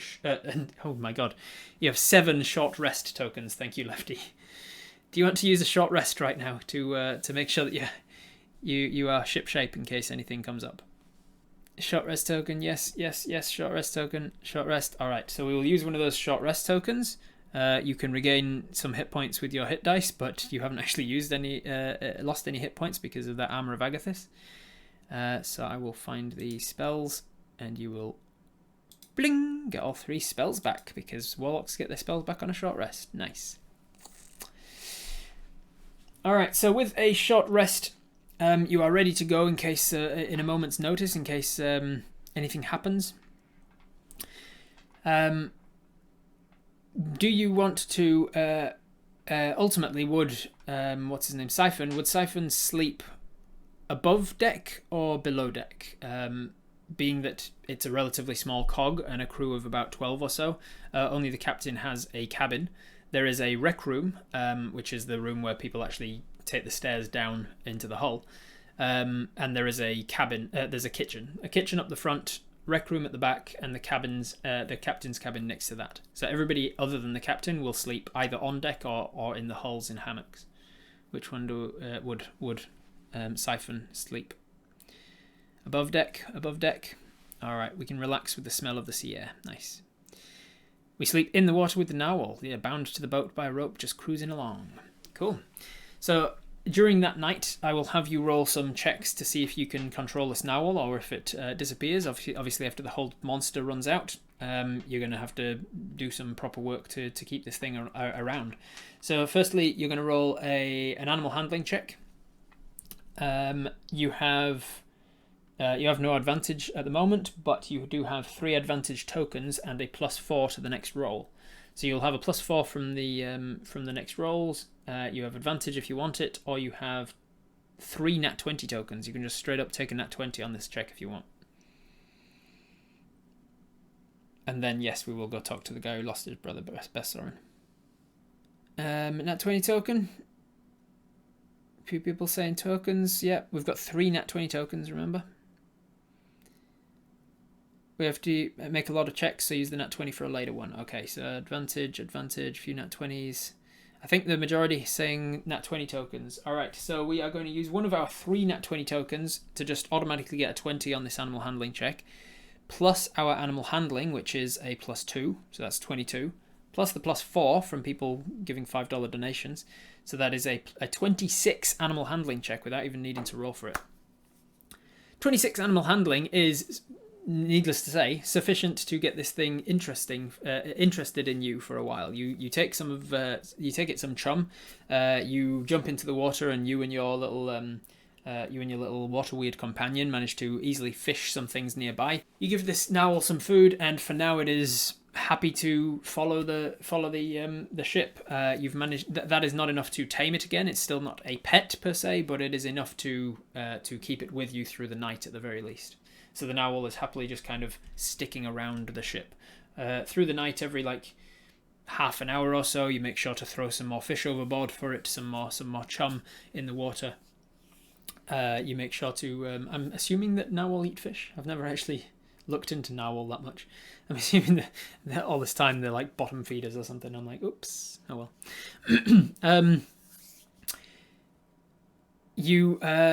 You make sure to keep it going with that 26. You manage to keep the narwhal from straying too far from the ship. It does go back and forth, sort of swimming away and coming back and whatever, but it's always coming back to the ship because it's an animal and you're feeding it. So it's like, why would I go anywhere else?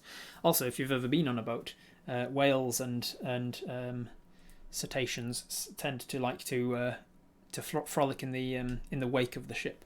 Makes for easier swimming for them. He only eats fishlish. Yeah, he's going to get an acquired taste for honey fish at least. I will have you roll as you are as you are in and about on the ship. I will have you roll a perception check.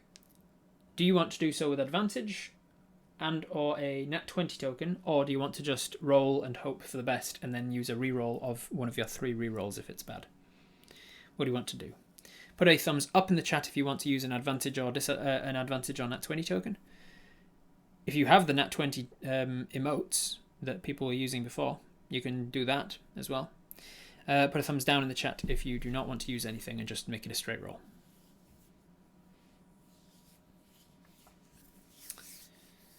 It's looking like mostly yeses. Mostly yeses with a couple nat 20s strewn in there. Awesome. Alright, so we are going to use one, and let's see what we've got more of. We've got 3 advantage tokens, so we'll use one of those for advantage on the perception check. Nat 1, so that's a good thing we got another. Hey, Emilith, thank you very much for the $50. Nat 1 or a 3. So we have got a nat 1 or a 3. Do we want to use one of our reroll tokens to reroll that? You will just be rolling one more time, not with advantage. Unless you want to use an advantage token and a reroll. How many rerolls? We've got 3 reroll tokens. Biscuits. Alright, we are going to use a reroll. Oops. We're going to use a reroll.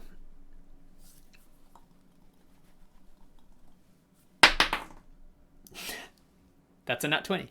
So we got a nat 1 and a nat 3, and then with a reroll we got a nat 20. Oh yeah, we can choose to use our talisman too, but we definitely succeed with a nat 20. what you notice on your sort of night watch before you get tired enough to go to sleep, you notice that that Timu at one point, he comes back up from below deck, and he kind of walks through the crowd of people on the ship and enters into the kitchen at the front of the ship. You can hear him talking and you can hear him discussing things with Chloe, the cook. Before eventually, after a little while, you can hear bottles clinking. And then eventually you see Chloe come out of the kitchen and closes the door behind her. And then she disappears downstairs. And it's about then that you are interrupted from paying attention to him by what's-her-face, Rosalie, the ship's carpenter and gossip. She comes up and says, "Oh, do you think he's? You still think I'm exaggerating things, do you? A bit of a quick one there, it seems. Seems like he's not. He's getting a little too overexcited." And she seems to be implying that they've been doing some things in the kitchen there. His in Irish you say, "Well, I mean, his brother just died a week ago, Rosalie, so it seems a little unlikely now." She says, "Well, you find consolation wherever you can find it. Yeah. Grief works in strange ways. All I'm saying is, he clearly has a type, given his relationship with Chelsea. But whatever, you stay in the dark if you wish to remain there." She leaves and leaves you to sort of just keep a lookout over the ocean. Lefty, thank you for another $100, smashing out the 1800 community games stream. So at some point in the near future, I'll come up with a community game stream, and the next goal is unlocked for the Merry Gentleman cosplay. Let's see if we can get there. Holy cow, Lefty! With the nat 20 on your perception check, you continue that on into the night, just staring out ahead, and eventually in the moonlight, you can just about make out the small outer islands of Tassini coming into shore. By morning, by daybreak, you'll probably be just about arriving. So knowing that, there's a couple other people on watch through the night, so you decide to go to sleep. You find yourself a patch of the deck near the cook door, and you settle down for sleep. You achieve a long rest. You get back your spell slots and any abilities that you'd used. But in the morning, there's sort of a commotion kind of wakes you. Just a gentle sort of joshing of voices, and as you sort of come to, and your water weird kind of slithers over your face and laps at your face with its wet tongue / wet everything. You come to and near the cook door, you see a bunch of people surrounding, just kind of like hammering on the door and being like, "Come on, Chloe, open up! It's time for breakfast. We're almost into Tassini. I want to eat." And then Chloe comes out from below deck and walks towards the front door, the door on the front of the ship to the cabin, to the kitchen, and as she gets there, she's sort of patting herself down and then says, "Oh, sorry, one moment," and then she turns and runs back down below ship. I'll have you make an insight check for me, please. Do you want to use one of your... Holy cow. Oh my god. Do you want to use one of your 6 advantage tokens, or do you want to use one of your 4 nat 20 tokens on this insight check? Can you lick it back? Yeah, you get your water weird and you lick it back. Tastes like salt water. Use a holy cow, yes please. The holy narwhal cow. Yes, we definitely want to use one of those. All right, we're gonna use what are we gonna use? Advantage on that 20. Let me know.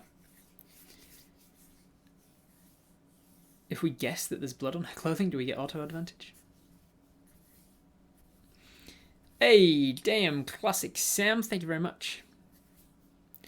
Advantage, advantage, nat 20s, nat 20s, advantage. All right, most people saying advantage. Let's roll with advantage. Insight check, that's a 9 or a 3. So 9 plus your insight is only oh no, you're proficient in it. So that is 11 plus 4, 15. 15's pretty good. With a 15 on your roll, you recognize that as she was walking towards the door, she was intending on opening it. It seems like she was tired from whatever reason. She didn't get to sleep as early as she normally would have. And as she was approaching the door to open the kitchen, she thought she had the key on her, and then you saw in her face a remembering of something that she then looked a little bit sheepish about and then ran away. So from that insight check, wasn't a nat 20, 15 is still pretty good, but not enough to read any more than that. She seems to have remembered that she doesn't have the key on her for whatever reason.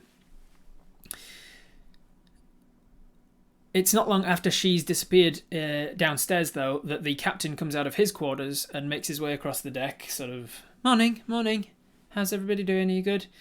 She walks... he walks through the crowd up to the kitchen. He says, "Is Chloe not open yet?" I suppose we've had a tough time. Everybody's allowed to sleep in for a while. He takes the key out of his clothes, and with the only other key you would know from being on the ship for a while, only Chloe and the captain have a key to the kitchen. He opens the door, and as the door opens, you see a bit of carnage in there. Well, carnage isn't perhaps the right word. There is signs of a disturbance. There are pots and pans and bottles and jars kind of strewn around the place a little bit. And in the middle of the room, there is a dead Temu lying face down amid a puddle of water seeping into the floorboards. What do you want to do? There are a few screams. You did not wake from it, no. A puddle of water, yes.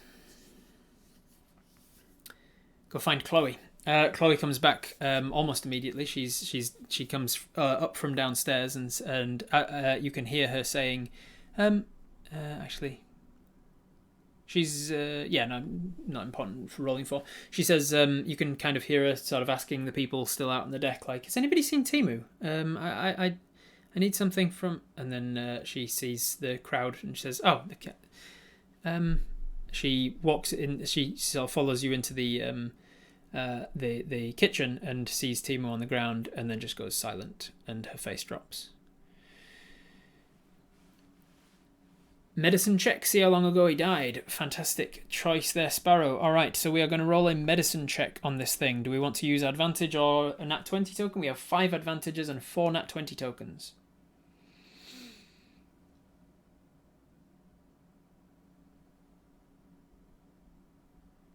5. We're doing a medicine check on the body.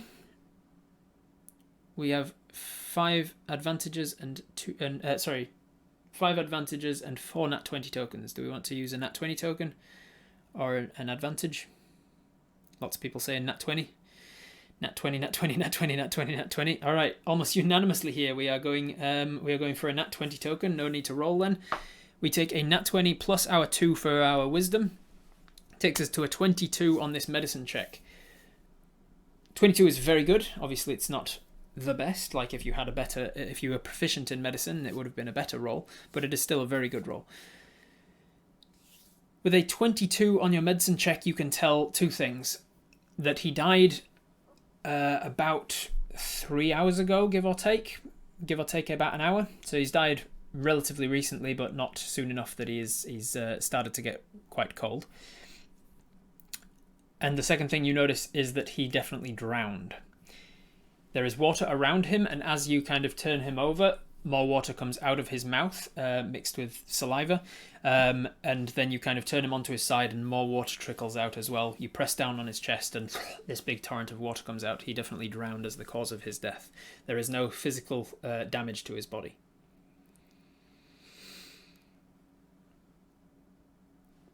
Salt or fresh water? Very good question indeed. You taste it, and it is definitely salt water. Well early into the session, before we even had started the mystery portion of this murder mystery, we did get a redemption of a clue token. So if you want, rather than having to roll for it or anything, I can just start you. I can kickstart you with a clue if you want. Put a thumbs up or a thumbs down in the chat if you want me to just give you a clue right away. Of course, you can look for clues and you can ask people and things, but it's up to you. A couple of people saying no, but most people saying yes. How much water is around him? Quite a lot.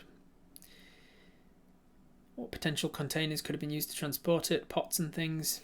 All right, most people saying yes, so we are going to use. I'm just going to give you a clue straight up.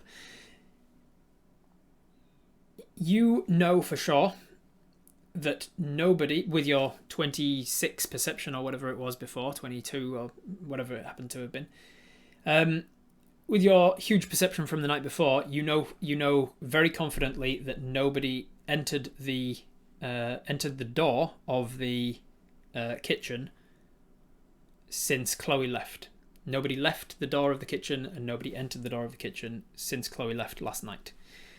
The door remained closed. So if somebody entered the doorway, it was while you were asleep, or it was or they were like invisible or ghostly or something in that way. With that same clue token, I will tell you that there are pots in the kitchen that are big enough to carry some amount of water in, but not like huge vats that would be enough to drown a person in. He could theoretically have been drowned in a very small amount of water, like a saucepan, but doing that to a person of Timu's physical size would have been exceptionally difficult. And just for one bonus little thing with that clue token, I will tell you that there are two porthole windows to this kitchen as well that do open, but getting out of them would be quite difficult. It would require somebody quite slender or small, and then once they were out of the window, they would have to then do some sort of acrobatics to get up onto the actual deck and not fall into the water.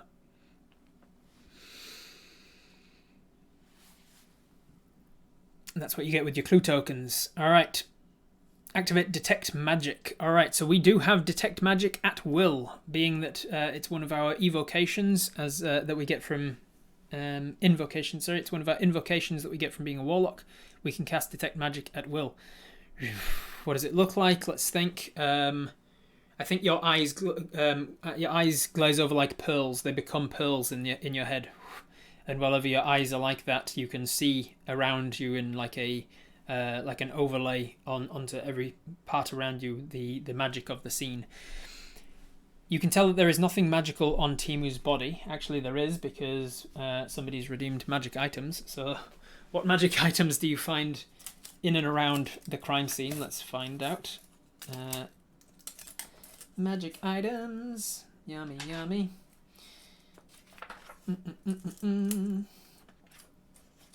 Alright, magic item tables.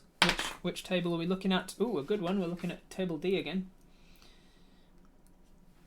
With magic item table D, we are finding 66. We are finding a potion of flying. An oil of sharpness.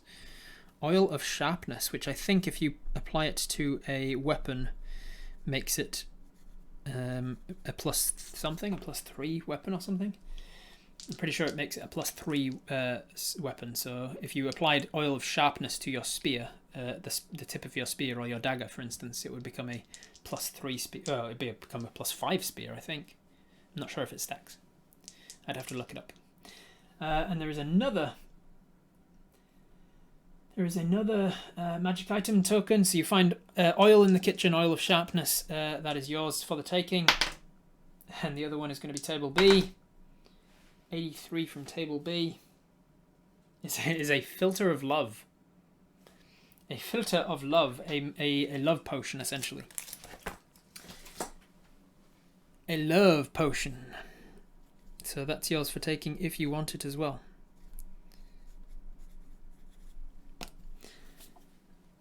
Other than those two things, You don't see anything magical in the kitchen. You don't see anything magical on the body. You do, however, see something magical on the around the neck of Chloe, the cook, Chelsea, the quartermaster, and Joy, the bosun, the triplets. The triplets are all wearing a necklace. You've probably seen this necklace before, given how long you've spent on the ship, and you've probably used Detect Magic more than once on the ship before as well, and probably seen that they have a magical necklace, but you've never really paid too much attention to it. You just happen to know that each of them has a necklace that is made out of barnacles. And not only barnacles, but they are candy barnacles. They are edible barnacles. Chelsea, let me just make sure I'm getting this right. Chelsea has 17 shells on her necklace, and it is almost full. It seems like there is a space for one more. She has 17 shells on her necklace. Joy, the bosun, she has only 2 of her shells left on her necklace. And Chloe, you can tell, has 4 shells left on her necklace. You've never seen them eat them. You've never really heard them talking about them too much. You just know that they are a product of... it's all that they were left when they were orphaned. The triplets were raised on the Frentetian Islands, and they have some kind of... I think it's transmutation magic, maybe evocation. Let me just double check. What is this ability? Because with Detect Magic, you can learn the school of magic that it is as well. Conjuration, apparently. It is apparently conjuration magic, but I will say that it does make sense that it's also a little bit evocation, a little bit... in fact, I will say that you kind of get a glimmer of the potential for every kind of magic coming from these this necklace that each of them is wearing. Is there any other magic items? You also get a... No, that would not show up with Detect Magic. I think that's everything. You can see that there is a book. There is a book in the captain's bag. The captain kind of keeps it on his person at most times. Would he? No, he probably wouldn't actually. He probably keeps it in his office, so ignore that. Anything else that's magical? I don't believe so. Oh, obviously Carla's swords are magical as well.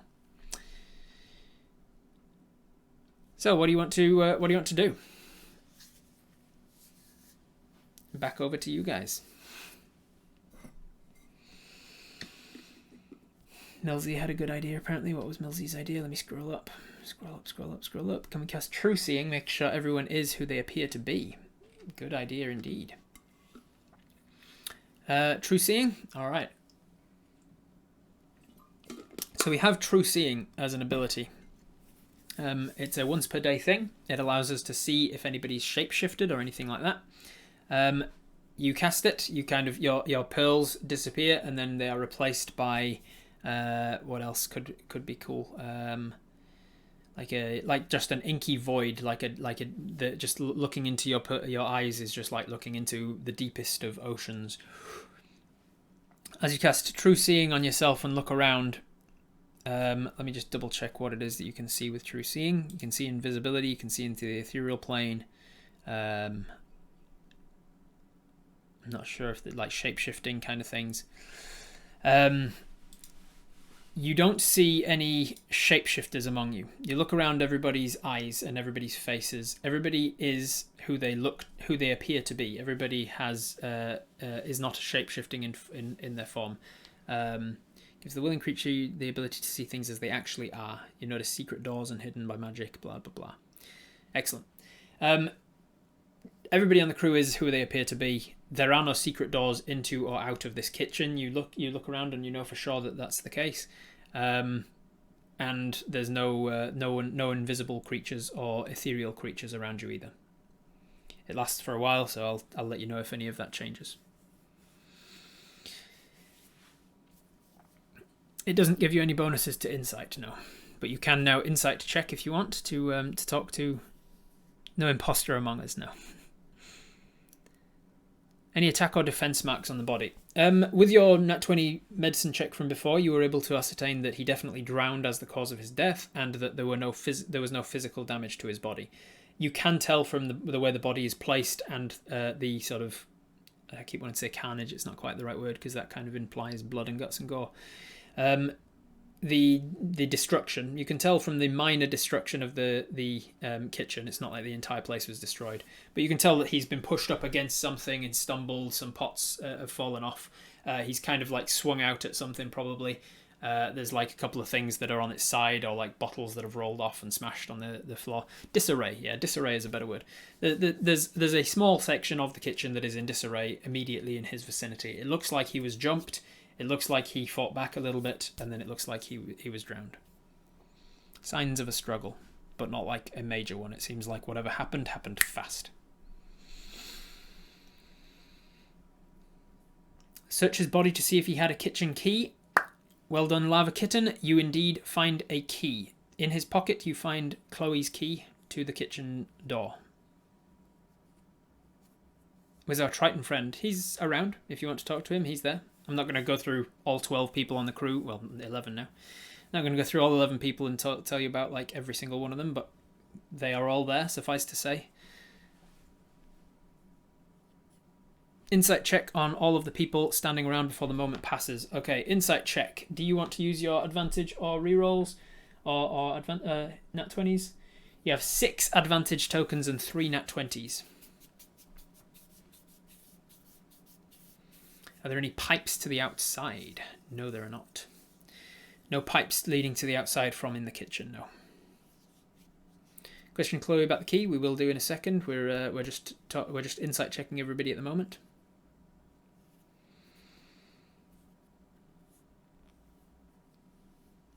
Yes, with advantage. Yes, with advantage. All right, we're going to use an advantage token. So a 13 or an 8. 8 plus our insight is pretty good. What did I keep forgetting what it is. 6. Plus 6 for our insight. So 13 plus 6, 19. 19 insight. All right. With a 19 insight check, you can see that most of the crew are showing signs of shock. Most of the crew are showing signs of doubt or confusion. Looking at Chloe in particular, the last person you saw with him, she is showing signs. With a 19, you can tell that seems like she's showing genuine shock. She's not moving, she's just kind of staring at the body. She's not sure what to do. She's not shifting her eyes at all. She doesn't seem like she's trying to hide anything. She just seems in genuine shock.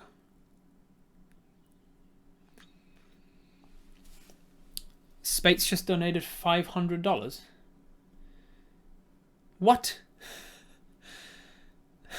Oh my god, Spates. Holy shit. Can we buy $500 worth of clues? What? Wow. Okay, fantastic. Jesus, thank you, Spates. That's wow. Oh my goodness. Thank you. You're now a contender for this top donor. Play with me, by the way. Lefty and Spates fighting it out for top donor of the end of the stream.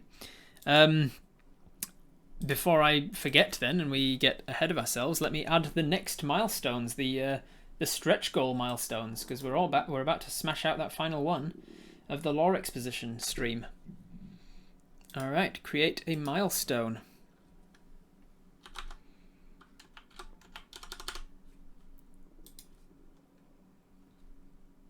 The next one is... I genuinely didn't expect that we'd get to this. The first of the stretch goals is a short campaign. If we happen to reach this goal in $10 time, we will then be heading off towards a short campaign, which means I will be running a short campaign on my stream. Maybe like 3 episodes, maybe 6. I don't know. I'll have to decide. I will get together a team of people, probably Dag and Dread. Let's be honest, and then a couple other people, a couple of my streamer D&D friends, whatever. I will arrange a time to run a small game of Dungeons and Dragons 5e. Rather than just a one shot, we'll run several. Lefty, thank you for the last $10, and then another 20 from Hashafupa. Thank you very much, everybody, for donating a heck of a lot. Geez, Spates, that really came out of left field. So we've achieved the goal that I did not anticipate getting to. Well done. We are on to shot campaign. Then there is another stretch goal after that, depending on how, if and when we get closer to or reach that goal. We're going to be doing a lore stream, everybody. I'm going to be doing a lore dump stream, an exposition stream, where I do world building and talk about my pantheon and all this. All right, getting ahead of ourselves and getting distracted from the stuff. What the hell was I talking about? You've done an insight check on everybody's faces. Everybody seems to be in genuine shock. If somebody in this among the crew has murdered the guy, they're doing a very, very good job of hiding it. So what do you want to do? Is that my stomach growling? Yes, it was. I said most of them, yes, because most of them are looking shocked. Some of them are looking angry. Some of them are looking like confused. But most of them are shocked, angry, and confused. Who isn't in the room? Who isn't in the room? People, let's see. Old people get up early, so Maurice is there. Billy is there. Both Billys are there. We've got Timu's dead now. Get out of here, Timu. Who else we got? Frederica. Frederica is not there yet. Frederica, you know, is a bit of a snob. She's the first mate. They are the first mate. Frederica, they used to work in a high-class restaurant on land, and so they're a little bit of a snob about Chloe's food, so they're probably not there early on. Can we look at the narwhal's demeanour? Let's roll to see if the narwhal's stuck around all the way through the night. You did get a 20-something on your animal handling, so the DC is relatively low.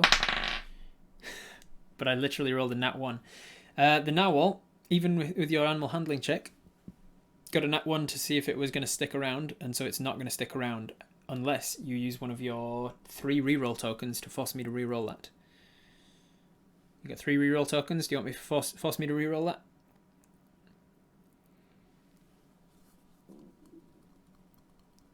Yes, reroll. All right. I rerolled from a 1 into a 2. It's still not going to stick around. Do you want to use one of your 2 remaining reroll tokens? I'm going to use all your rerolls on this damn this damn narwhal. Here we go again then.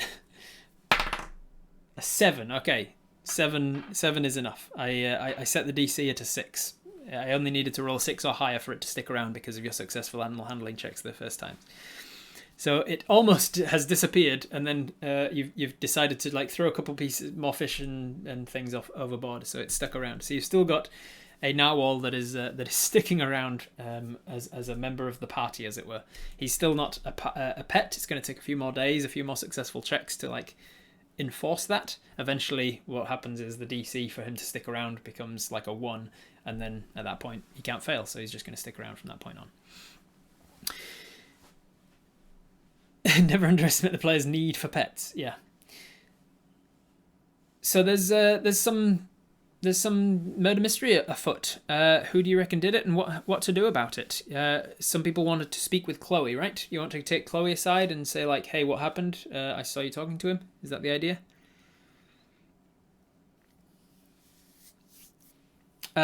Captain Kim, by the way, immediately upon seeing this situation, as soon as he sort of regains composure, he turns around and he shouts, "Drop anchor!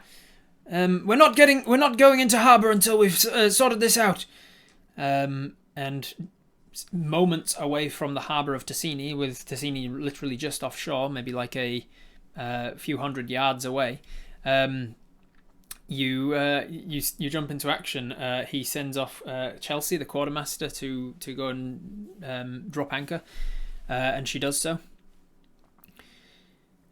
And the ship comes to a slow halt and just kind of bobs there in the lapping waters just off of one of these Frantesian islands.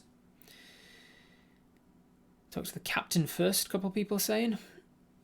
Check how the doors work if we don't already know, please. Can be locked from both inside and outside. Yes. All right. So you check the door on your way out of the kitchen, and it can be locked from both inside and outside, but it does need a key. And the captain and Chloe, as far as you know, are the only people with a key. Is there anything in there that looks like he was trying to summon the spirit of his brother?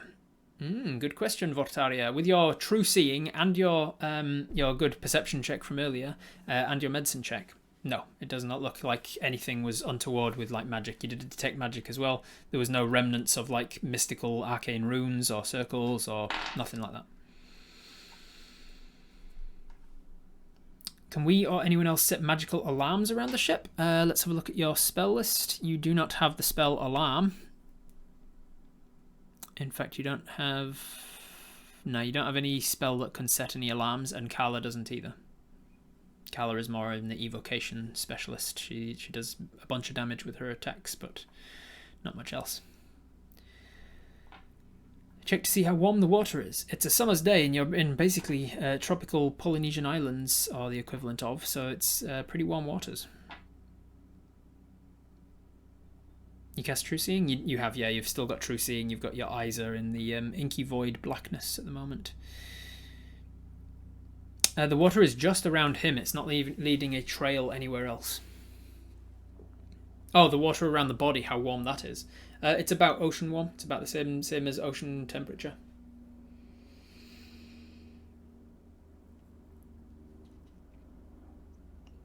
So, are we asking the captain first? Are we talking to the captain? Are we talking to Chloe? Or are we talking to somebody else? Let me put it to a poll. Twitch poll. Type a poll question. Who to talk to first? I don't want to say interrogate because it sounds a little bit intimidating. Captain Kim. Who else do you want to talk to? Captain Kim, Cook Chloe.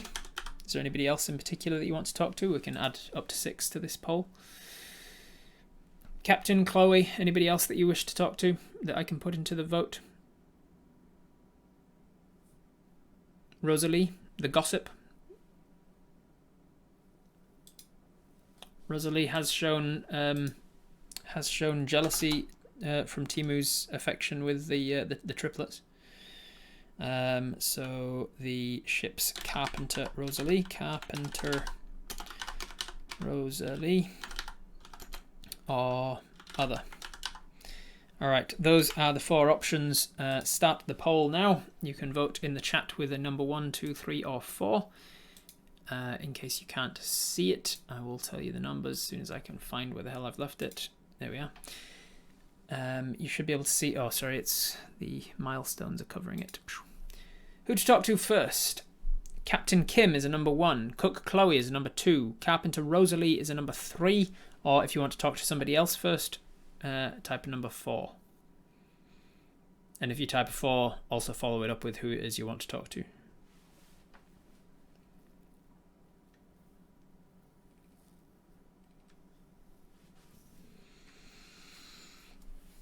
In the meantime, while we're waiting for those results to come in, thank you very much for being here, everybody. We are currently raising money for American Cancer Society, in case you're just joining us. We are doing an interactive D&D session. It is very hectic and very difficult for me, but this is a hell of an experience. I'm very much enjoying that you're all here and giving generously to the cause. We have raised over my goal. My goal was 2,500, and I thought that was a stretch, but apparently you have smashed it out. Particularly with the insane generosity of Lefty and Spates giving $800 and $500 respectively to the cause, and then everybody else making up all of that difference. I'm super proud of all of you, and I'm super grateful as well. There's a lot of people going to benefit from that money. Can you think of how many researchers can be paid to actually to work on cancer cures and treatments and understand this debilitating disease any further? You think of all of the people that they can house or put up with put treatment for, or I know that they arrange travel for sometimes I think for cancer patients and stuff. It's just a whole bunch of people that they can help with $2,500. Let's see if we can get to 3,000 because the next milestone is at $3,000. Who was on watch? Good question. Who was on watch? I will say that it was Billy. Billy, the male Billy. And I'll say, yeah, Billy is one of the able-bodied seamen. He just kind of dog's body on the ship. Billy with a Y.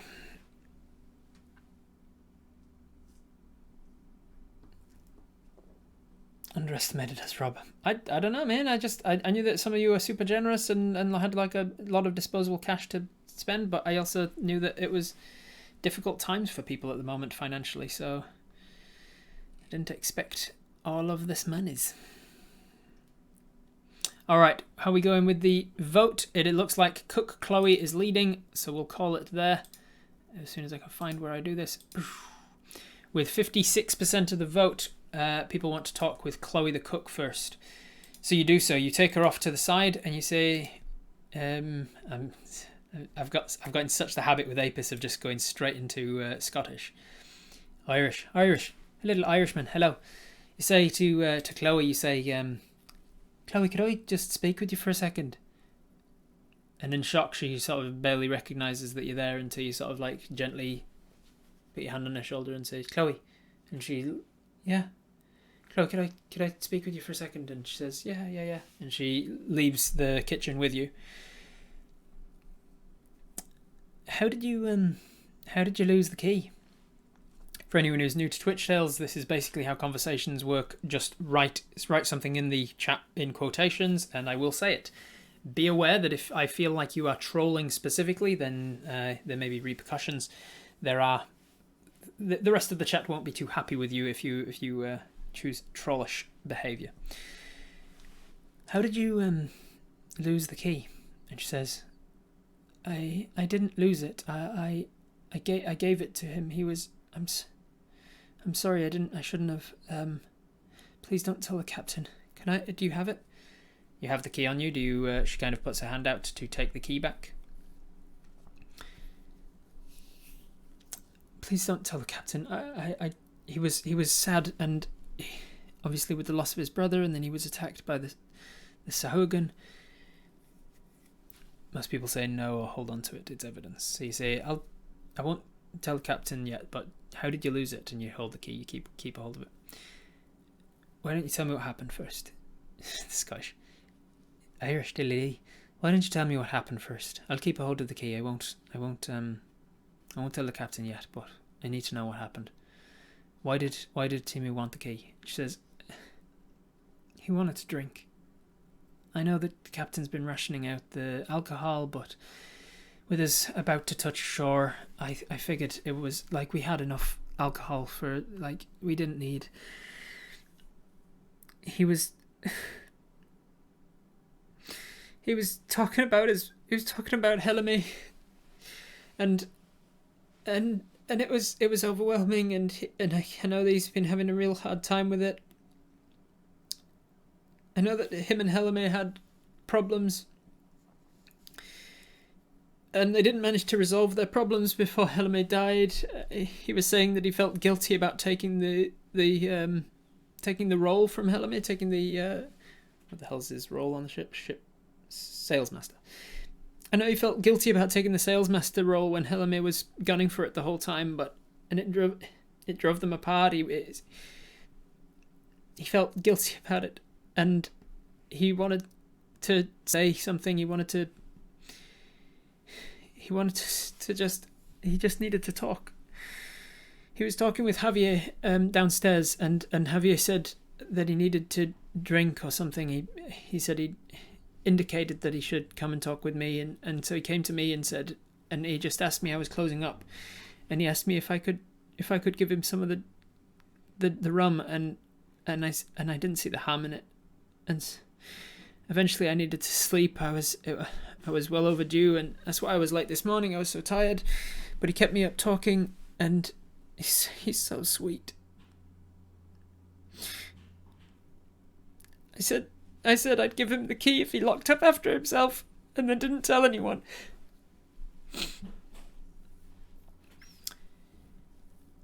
Insight check to see if she's faking it. All right, we're going to roll an insight check. Do you want to use your advantage? Oh, Jesus Christ, we've got 10 advantage tokens or 3 nat 20 tokens. Do you want to use advantage or nat 20 for this roll, this insight check, to see if she is 100% telling the truth? Does Timu speak Aquan? He did not speak Aquan, no. Alright, people are saying yes to use one of them. Which one do we want to use? Type it in the chat. Do you want to use advantage or a nat 20? If you've got a nat 20 icon emote, you can use it. We use advantage on the insight or a nat 20. We have a +6 to our insight. Advantage. Alright, most people say an advantage, so we will roll with advantage. That's a 7 or a nat 1. So we'll use that 7 plus our 6 gets us to 13. Do we want to use a reroll? We've got a 13 insight there. We have 1 reroll token left. Oh, plus our talisman. Well remembered. Yes, we have a talisman as part of being a warlock. I'm going to say that it's the Pearl of Power. The Pearl of... sorry, not Pearl of Power. Pearl of the spellcasting focus that we have. That also acts as a talisman that if we fail a check, like insight, we can add a d4 to it.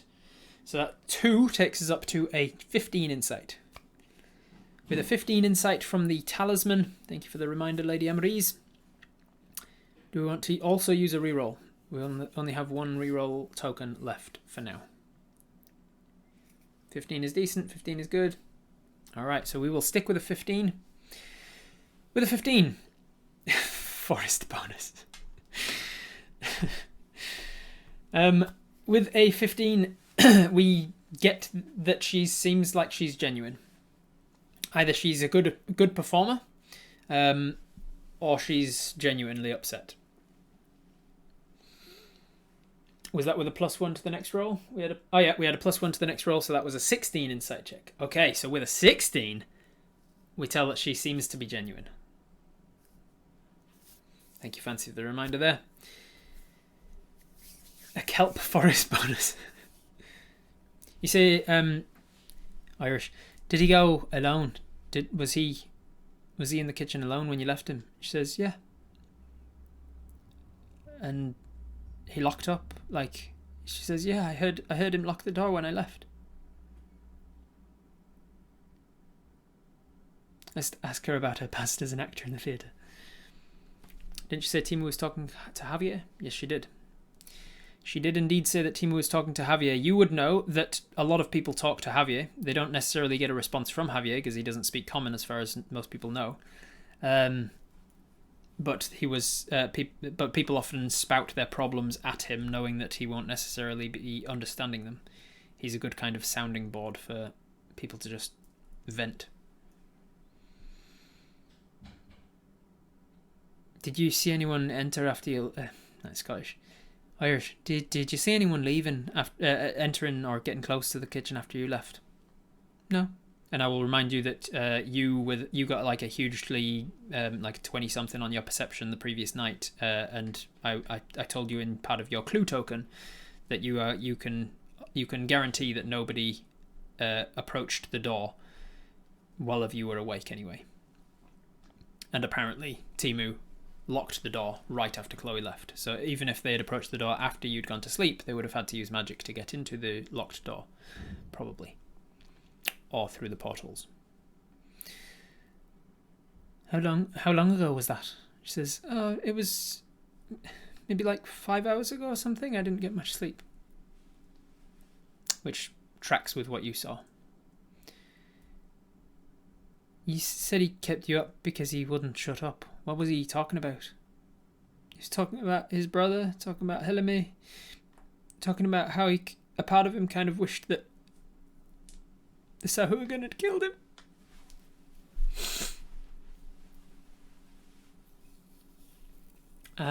With your same 16 insight from before, I will say that there seems like she might have been holding back on a little bit of information there. Just she seemed genuine in her distress, but when you ask her what he was talking about, she seemed genuine in what she said, but then she might have had a little more to add that she kind of thought better of and didn't add it.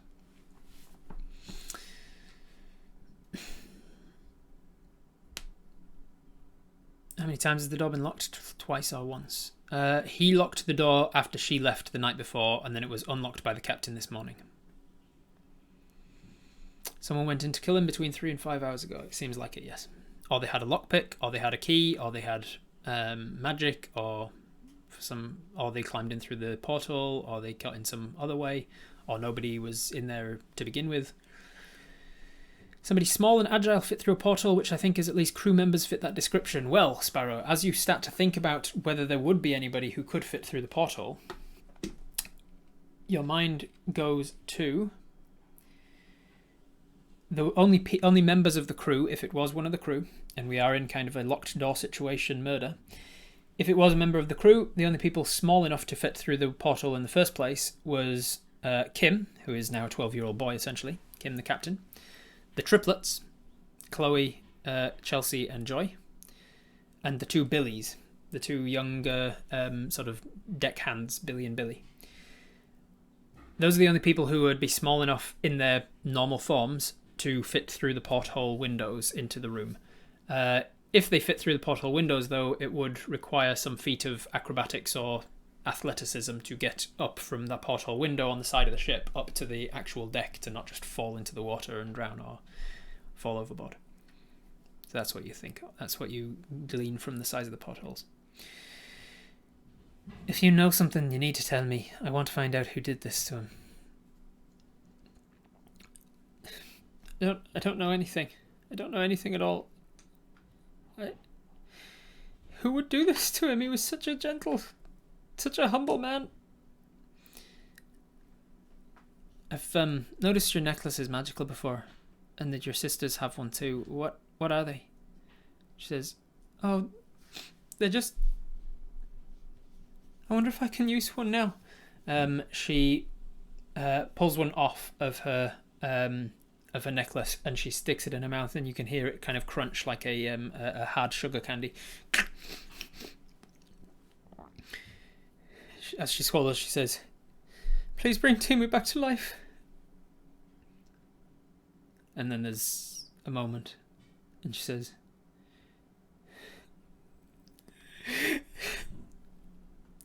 I knew it was too much. You sort of watch this for a moment, and then he says, what do the necklaces do? And she says, they're sort of a like a wish, or like I get to make. We get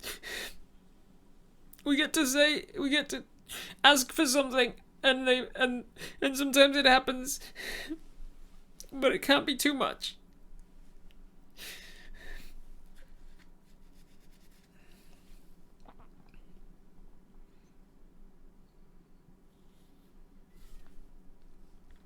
The captain definitely had their key, yes. It makes sense to do the crime if you knew when someone who shouldn't have a key has a key. Yeah. How many key turns have been made to open the door? I'm not sure why you would be asking. Just the regular number of key turns in a door to lock a door.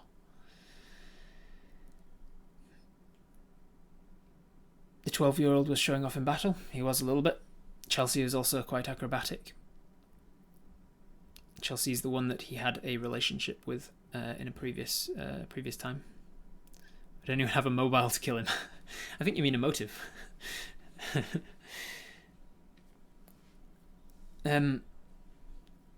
Chloe, do you know anyone on the ship who would have a motive to kill him? No. Someone could have wished for Timu to get drowned. Possible. It doesn't look like you have the power to bring him back, Chloe, but you can help me find out what happened. Don't hold back. Tell me everything. I'm going to make a persuasion check for you.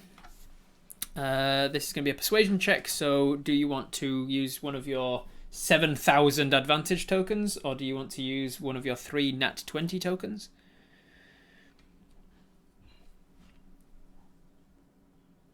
Put a thumbs up if you want to use one of them. Put a nat 20 if you've got it to use the nat 20 token. Yes, we're going to use one. All right, type it out. Advantage or nat 20.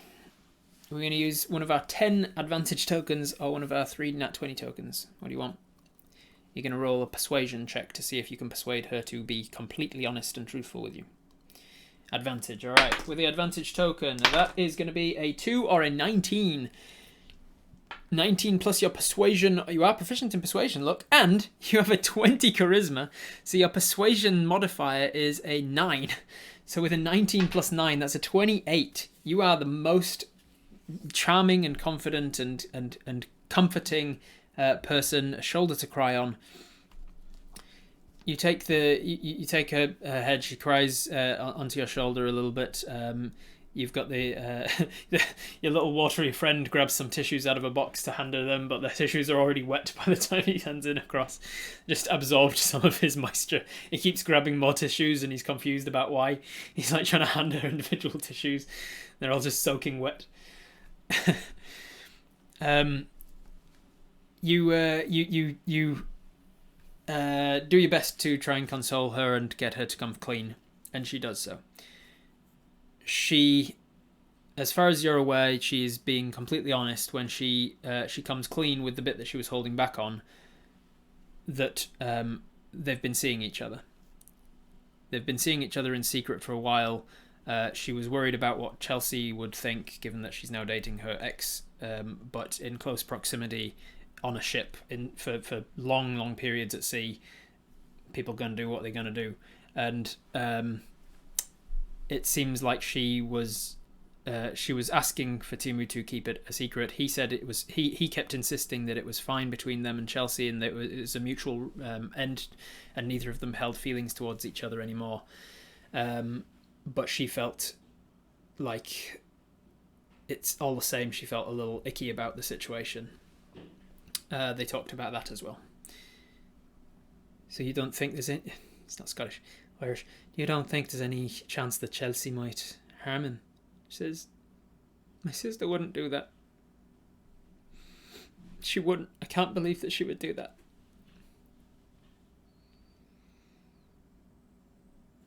I wanted to type something, but I got distracted by the elemental grabbing tissues.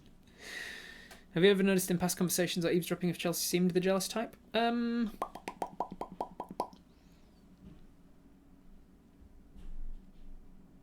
I will say, I'm going to make the executive call just for expediency's sake. I'm going to say you're going to roll an insight check on her, and I'm going to take one of your advantage tokens to do so. That is an 11 or an 8. 11 plus your insight, 17. So with 17 insight, I will say that Chelsea doesn't seem like the jealous type. She doesn't seem like... She's kind of happy-go-lucky and she's focused on her job as a quartermaster. Chelsea is a conservative sort of person. She still has 17 of her original 18 necklace wishes. It seems like she seems content with her life as who she is. She seems happy and content and does not seem like jealous or bitter or anything like that.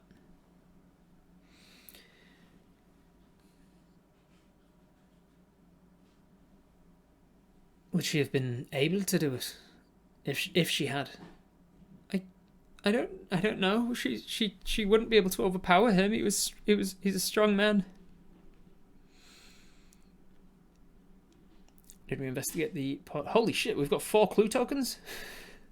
If you want to use a clue token, I can expedite this process.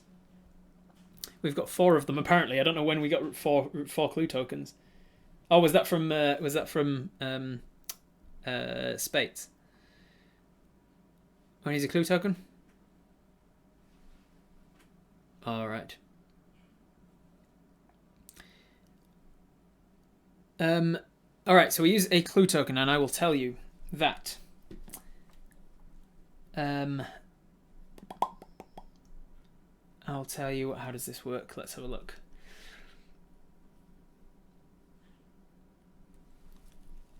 I will use the clue token to tell you that the Chelsea having a relationship with Timu thing is a red herring that I put in there on purpose. Chelsea has no ill feeling towards Timu dating other people, and I will also tell you that Chelsea knows that he is dating Chloe now. So I will say that you know this because you think back to the times that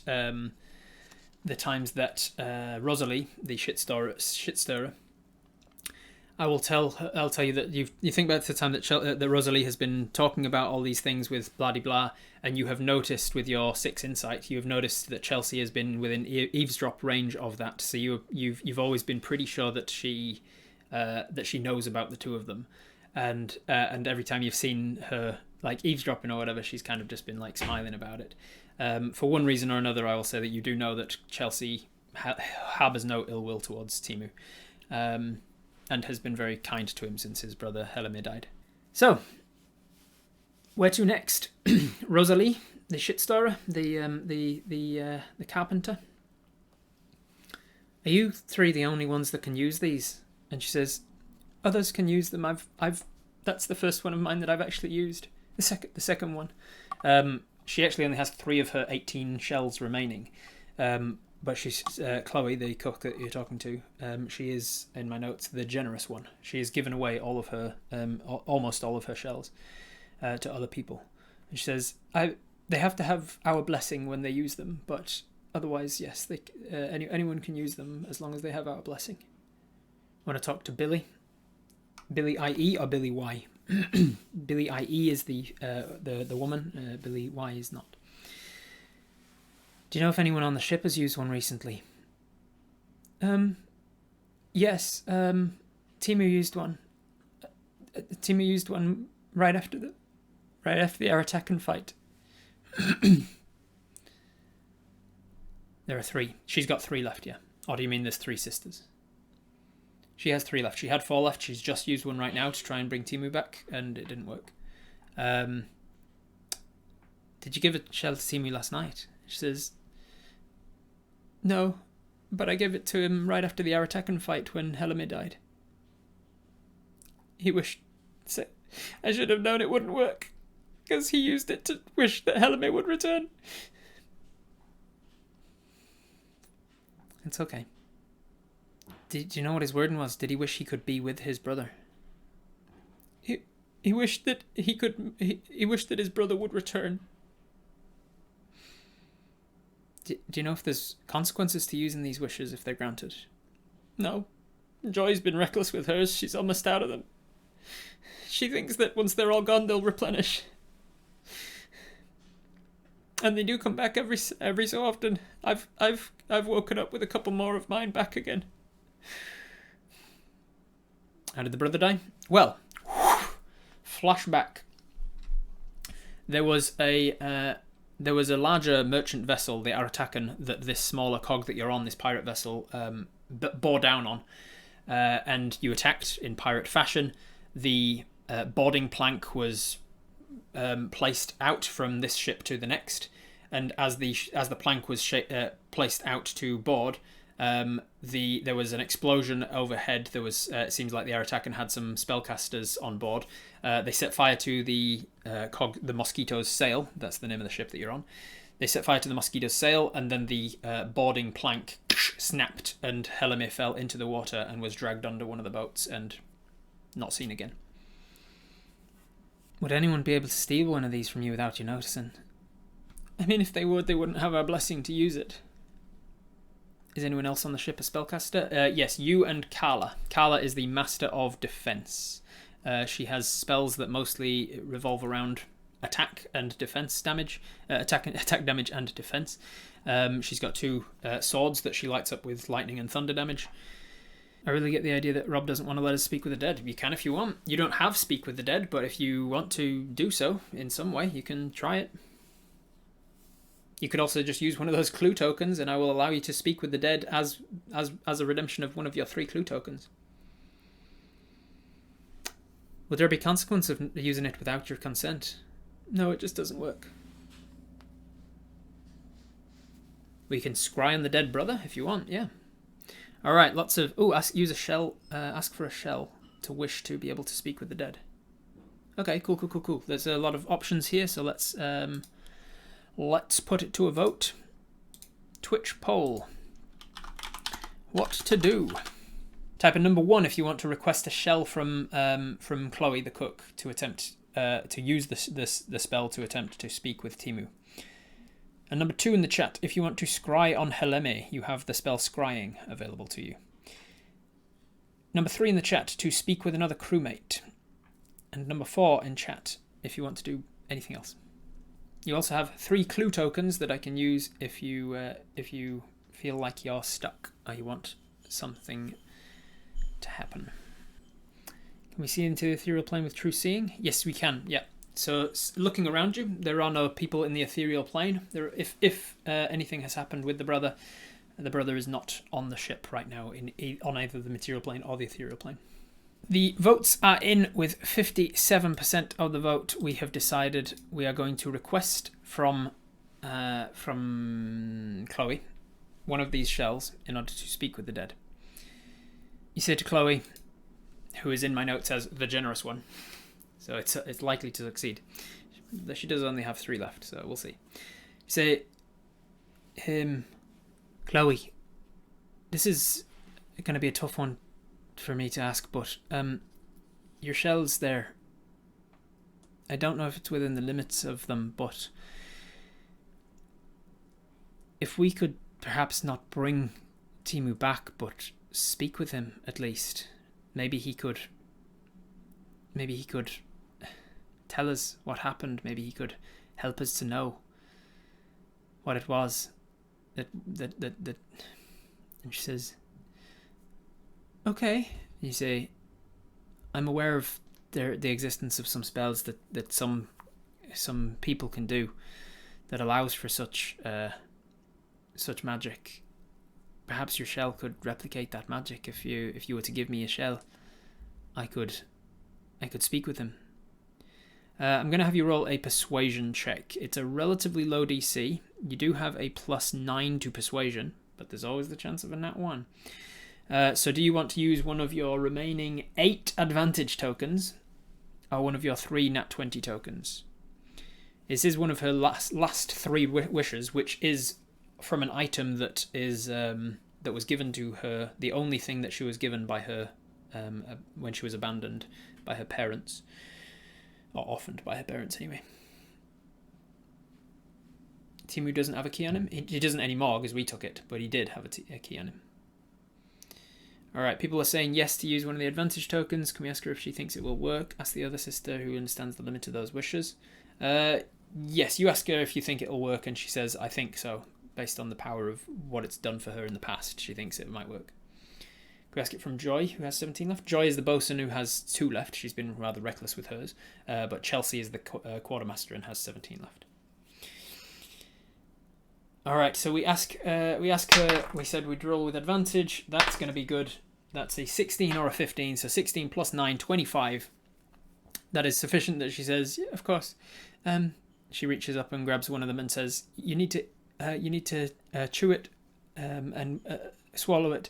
And as soon as you've swallowed it, the next words out of your mouth have to be what you want it to do. And you need to be careful to be clear with what you're wanting. And she plucks it off and she gives you it. You pop it in your mouth, you chew it, you swallow it, and then you ask that you speak. Can I speak with the dead? And as you do so, you cast the spell Speak with Dead. You walk back into the kitchen. There's a couple of people standing around, not sure what to do. They're kind of like somebody's pressed on his chest and out the water out of his chest. You ask them to step back, and then as you approach, as the aura around you, the Speak with Dead aura, passes over the body, you see that the body kind of unnaturally, the chest rises, and there's this drawing, sucking, gargling sound as it's passing over the water in the vocal cords and the lungs, as the body unnaturally fills with air. It has enough air in its lungs. Only you are actually seeing this effect. Everybody else is not seeing the body move at all, but because of you and this magic that you've cast, you can tell it has enough air in the lungs for only 5 questions. It can answer 5 questions, yes or no. Is it 5 or is it 3? Let me just double check the spell. Actually, I don't want to be giving you more than you can do. Speak with Dead. What is the limitation of the spell?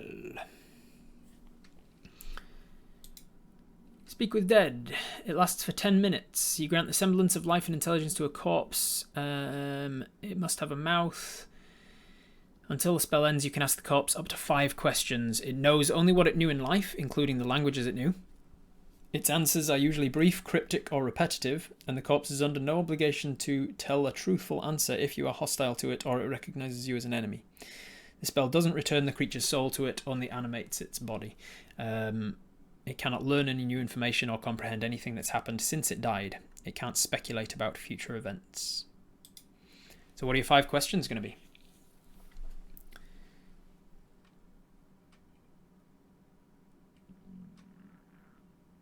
The first is, may I ask you a question? Are you sure? I don't mind coming back. I'm not putting you out, am I? Alright, the first question is, who killed you?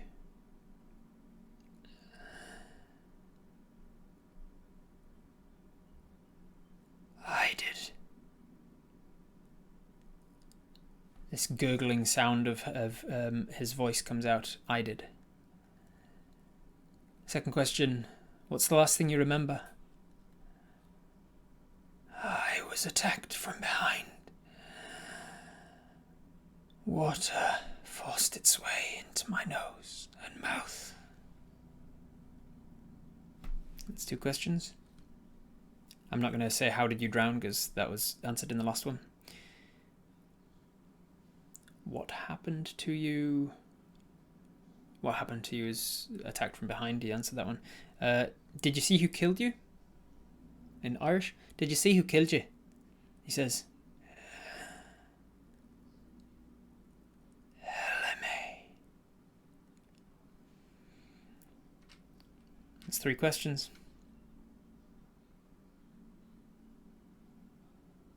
Why were you killed?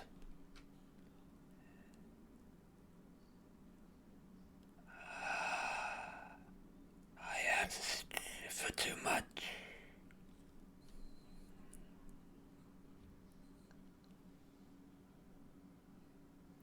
Who would have a reason to kill you?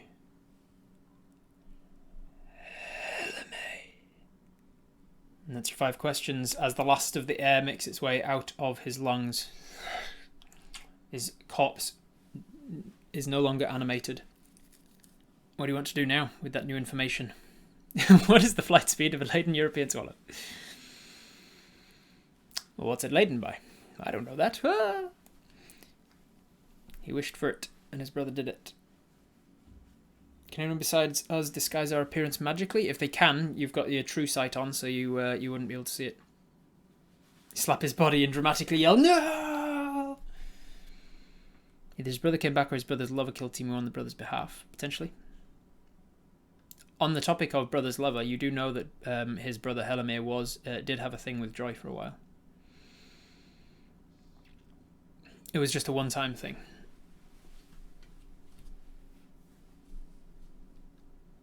He asked for too much, so there was a drawback. It seems like it. That's what he said anyway. But as I just said from the spell, their answers are often cryptic or brief.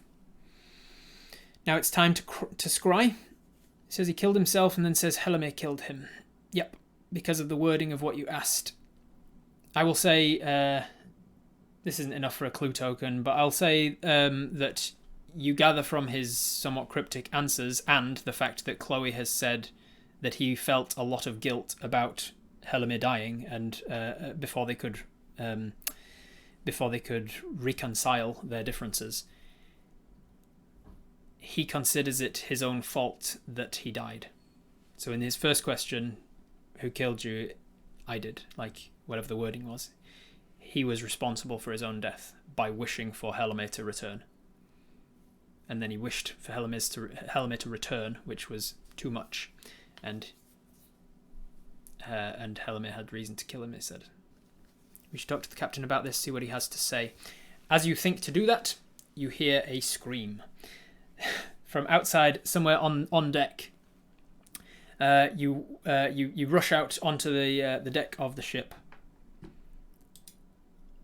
And, let's get everybody where they are. Dead boy Timu in the kitchen here. Chloe was with you.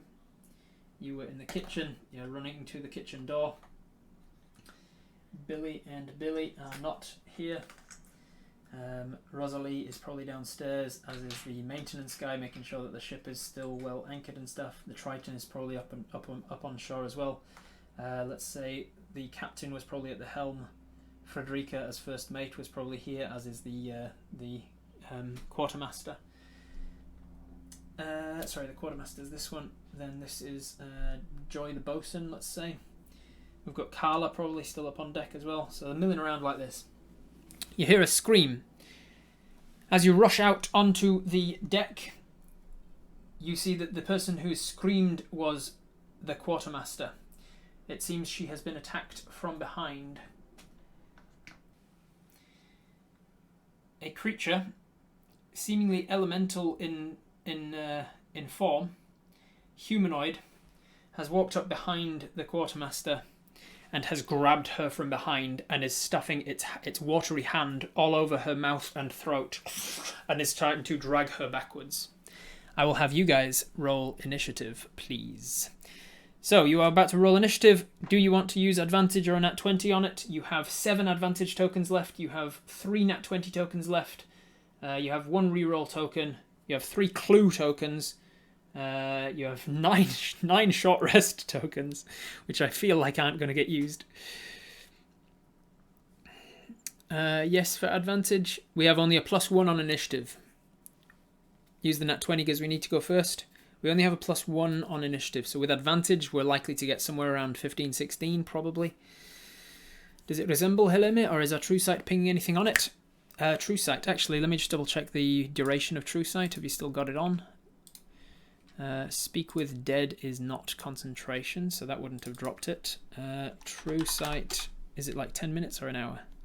If it's 10 minutes, it's definitely over by now.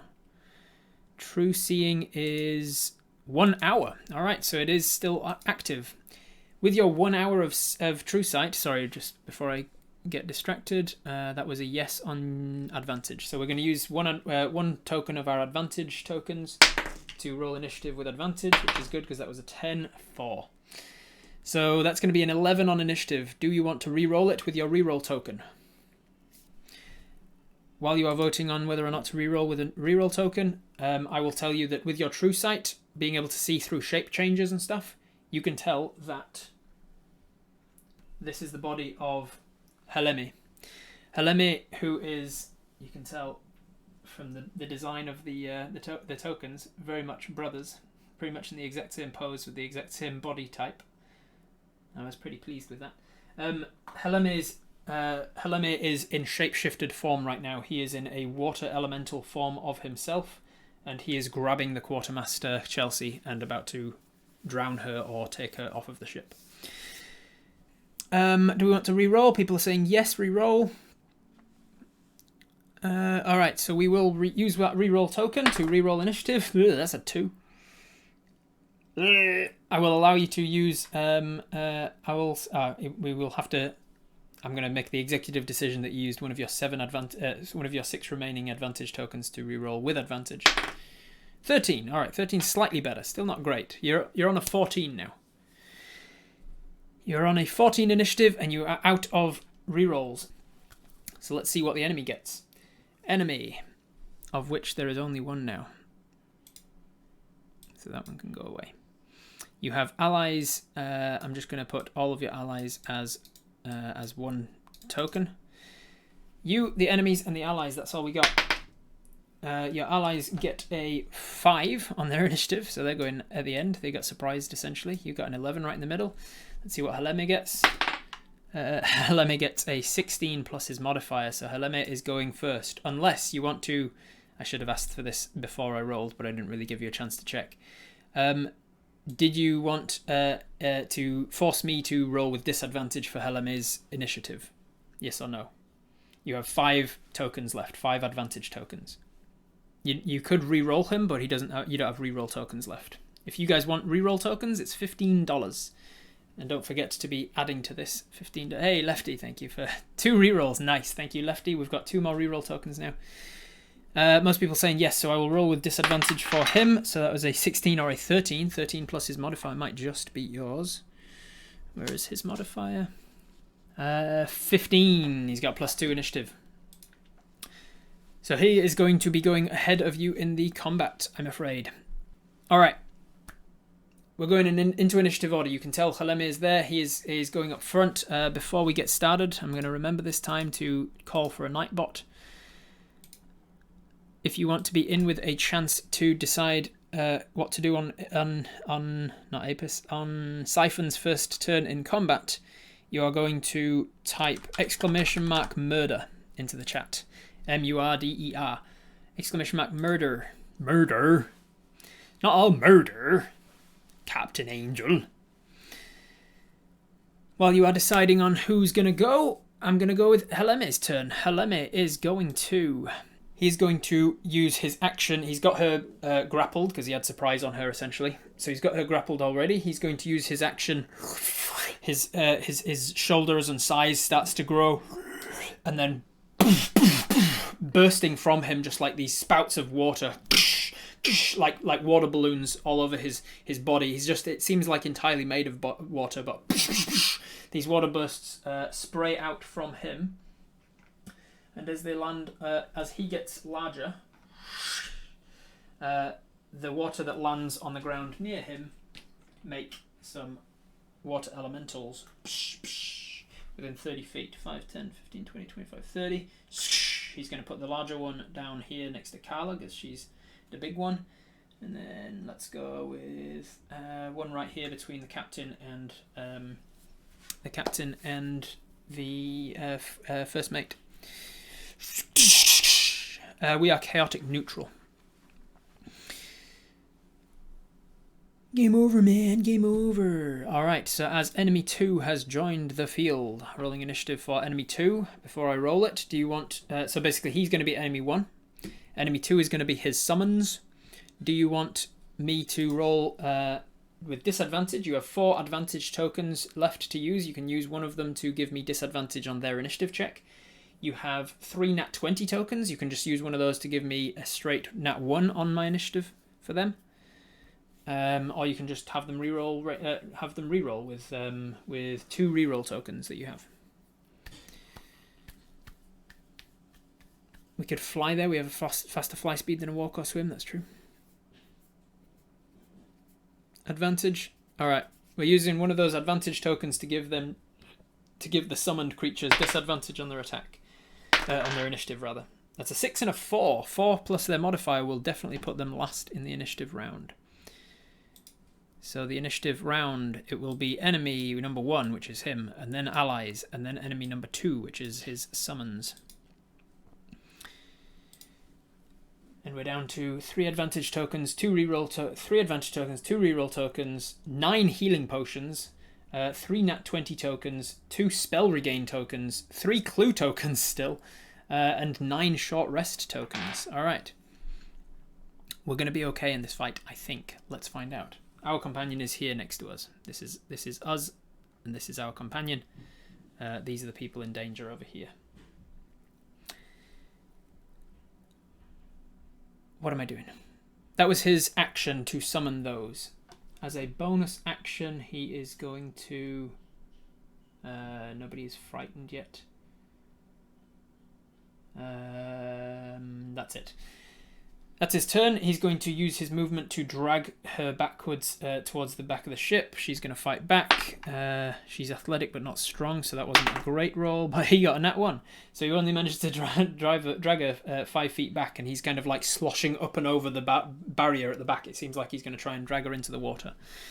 That is his whole turn. I should have called this earlier, sorry. It is Marie. Marie, you are in the chat. Hopefully you can...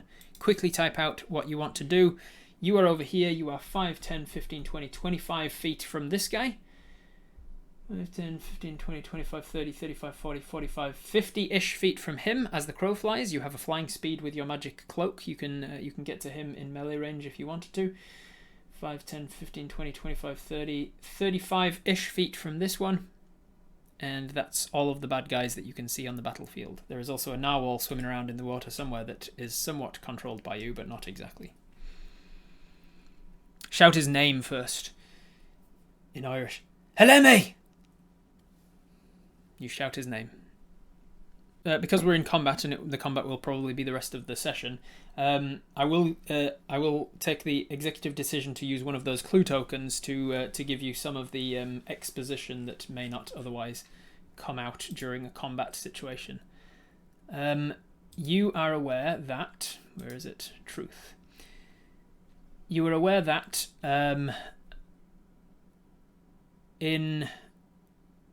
we're not going to get around to these things. There were a lot of different, like, everybody on the crew knew something different about Heleme's death, and so there was, depending on who you talked to, you chose to talk to Chloe, but everybody knew something different. If you'd chosen to talk to Billy or Javier, they were the ones that were kind of being sent out first, and to Billy, Heleme said right before he died, he said, "I swear if I die doing this, I'm going to haunt this damn ship."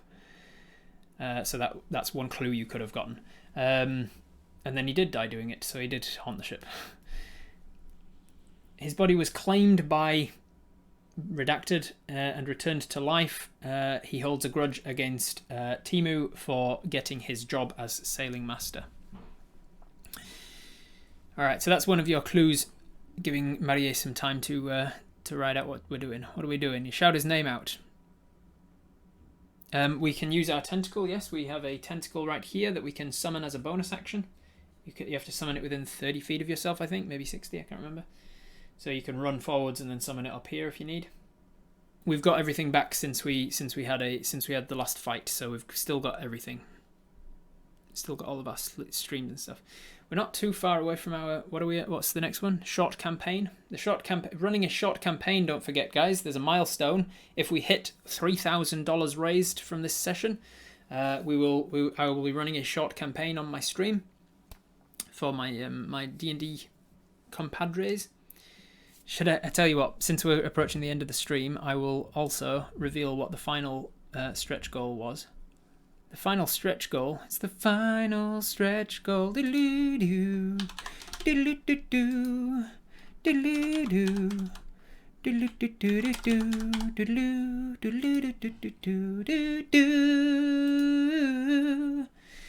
Down there in the corner, you can see that for $3,500, if we reached it, I was going to learn Pathfinder and teach and run a one-shot game of Pathfinder for my friend Dead Aussie Gamer. So that's the final stretch goal that I put underneath everything else, showing how little I wanted to do it. If we did happen to reach $3,500 raised, I'm going to eat my words, swallow my pride, and learn Pathfinder to run a game for Dag. But I don't think we're going to make it. We've reached my goal, which I'm super happy about. But I don't think we're going to reach the stretch goals of short campaign or Pathfinder. What a troll-worthy goal, I know, right? Okay, so Marie, sorry, did you have a chance to actually write out what you want to do? We already did the cool wriggly thing. Let's dry him up and destroy the water he's using. Fuck yeah! Awesome idea. We're going to cast the spell Create or Destroy Water. Are you going to focus on Heleme? Are you going to focus on the water elemental? Or are you going to focus on the water weird? He's got himself a water elemental and a water weird. You can focus on any one of them, but not more than one of them. I will tell you that if you focus on the water elemental, it's likely to just straight up kill it. If you focus on the water if you focus on the water weird, probably just straight up kills it. If you focus on the elemental, it will do a bunch of damage, might not kill it though. And if you focus on Heleme, because he's tougher and he's the big bad evil guy, there's a chance it won't work. Or a chance it will do less than you think it will do, for reasons that I will get into if you choose to do that. The minerals, Marie. Yeah, fossils. Yeah, damn rocks. You can easily run to get them in range, yeah, for sure. I was thinking Heleme himself and bringing the Wiggly as a bonus. Alright, cool. You're bringing the Wiggly Tentacle as a bonus action on Heleme, I assume. And then you run forwards 5, 10, 15, 20, 25, 30. You're rushing forwards. You're definitely within range of all of them now. As you rush along the deck, you just run straight through the mast. You run around the mast. And then you cast Create and Destroy Water, your once per day ability. You, what does it look like? Let's think. It's just kind of like, an instant evaporation. there's just this heat spreads out and evaporates a bunch of the magic against him.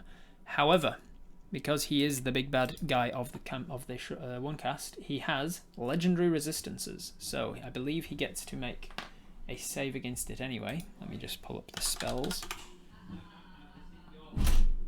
Spells. What am I doing? Where's my spell list? Final countdown. Fly speed gets us in his face, right? Yeah, if you want to get right up against him, Maria, you can whoosh, tuck out your wings and fly. But the magic item for your flying ability might take an action. I'll have to look that up. Destroy.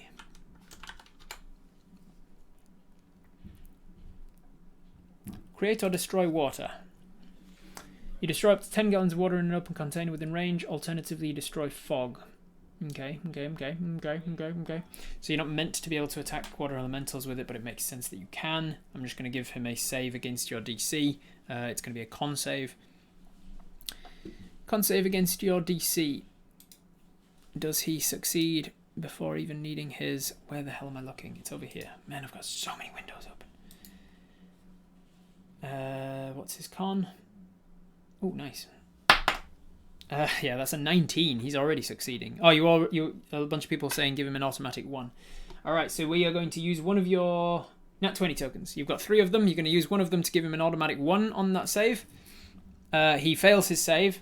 Then he's going to use a legendary resistance to succeed it instead. So you rush forwards and you shout, "Helemi!" Not in Scottish. Goddamn apis. Irish. You say, "Helemi, stop! You're not yourself!" And you try and evaporate some of the water. He's going to use his legendary resistance to resist the effect. It evaporates off him, and you can see his form kind of shrinking back down. But then, almost immediately after it happens, more water sloshes up out of the side of the ocean around him and returns him to his much larger ocean form. That is your turn. You did a bonus action to summon the Wriggly Boy. The Wriggly Boy is going to take a tentacle attack. What the hell, Spates? Oh my god, that's so much money. Have you taken top donor of this? Ooh, there's a fight now. There's a fight between Lefty and Spates. Spates is now leading the charge for top donor prize. The top donor, Lefty or Spates at this rate, unless somebody swoops in at the last minute with like $1,000 donation. The top donor will get a game with me at their leisure. I will DM a game for them in private. Thank you very much, Spates. That is an insane amount of money. What did you just give us money for? Was it for anything in particular? Short rest tokens, clue tokens, magic items? I think at this stage, magic items are just going to bog you down. You've got a bunch of stuff you're not going to need. But we've just smashed the short campaign. I guess I'm going to have to run a short campaign for my friends now. If we make 3,500, if we make the Pathfinder goal, I will make the short campaign a Pathfinder campaign for Dag. Alright, we are going to use a... What the hell? Was that all nat 20s? Have we got $350 worth of nat 20 tokens to use? Lefty done it's 160 to try and take the lead again. Holy shit. Alright, this is incredible. Thank you very much, everybody. It's not even coming to me either. Thank you. If this was for me, I'd be bloody loving it. I've just submitted my taxes the other day and found that I'd underpaid my taxes by $6,000 over the year, so I've got to find $6,500 from somewhere. So if this was coming to me, that'd be great. But it's not. It's going to American Cancer Society, which is probably even more great. Time to learn Pathfinder. It seems like it's getting close, isn't it? All right, what the hell am I doing? I'm rolling something. I've got a dice in my hand. What am I doing? Where even are we? I'm rolling an attack for your wriggling worm, and because you now have 17 nat 20 tokens, I'm just going to say it's a nat 20. I'm going to use one of those nat 20 tokens to roll a nat 20 on your wriggling worm tentacle, which is like just this tentacle of water, strikes out at this other guy. Automatically is 21 plus 3 is 24 plus another 5 is 29. 29 points of damage. 29 points of damage to Malado. because it is water bludgeoning damage, he is halving that because of resistance to bludgeoning when he's in this form. So he's taking 15 points of damage from it.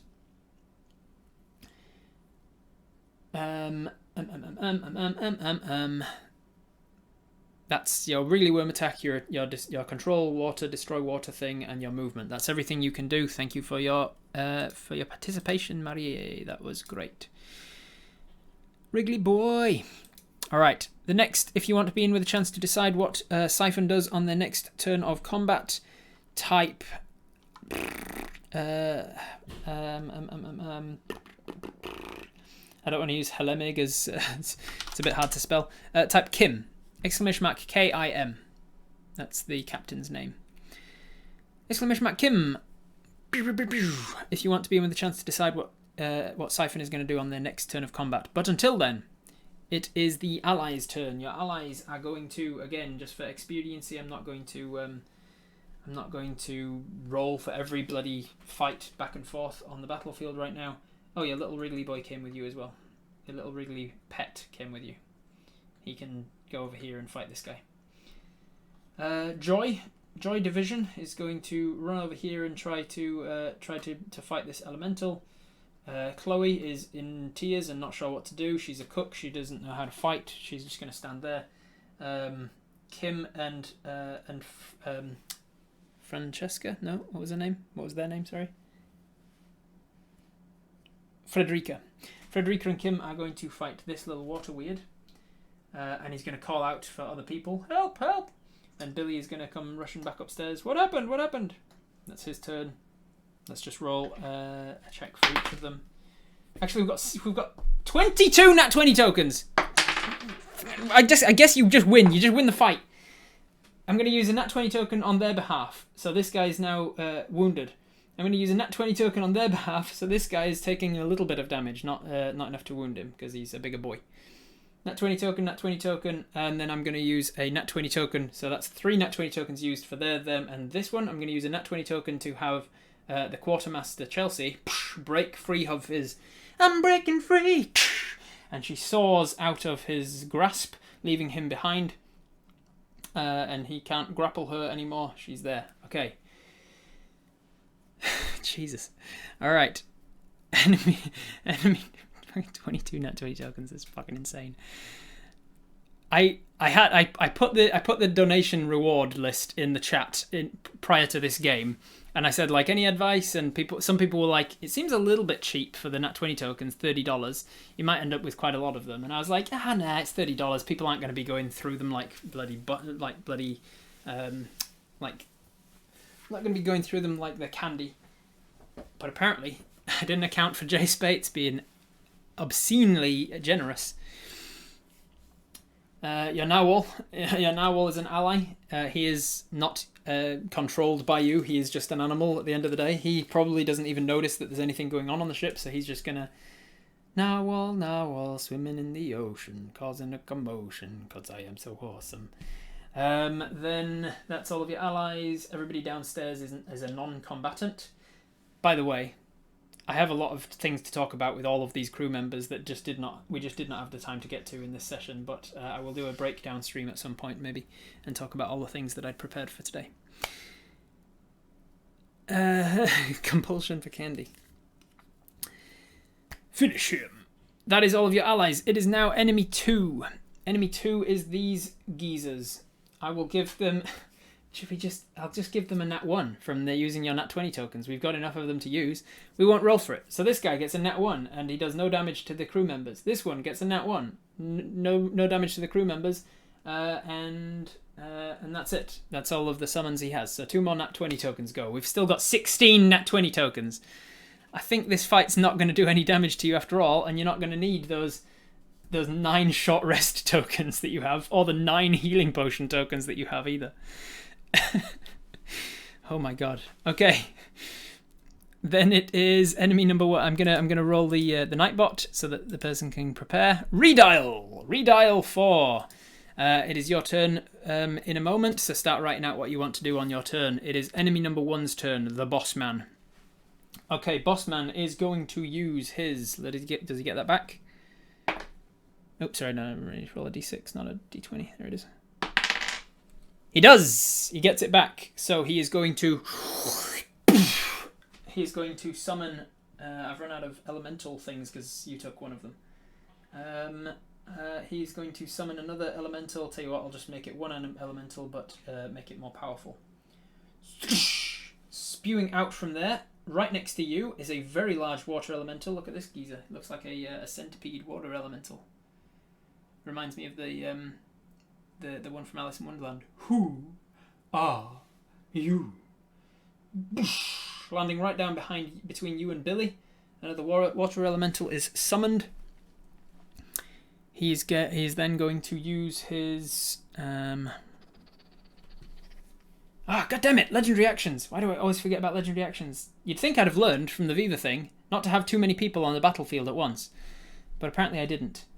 I'm going to retcon, because I just sped through your allies' turns and your enemies' turns. I'm going to say that on his legendary action was to create a fearsome apparition.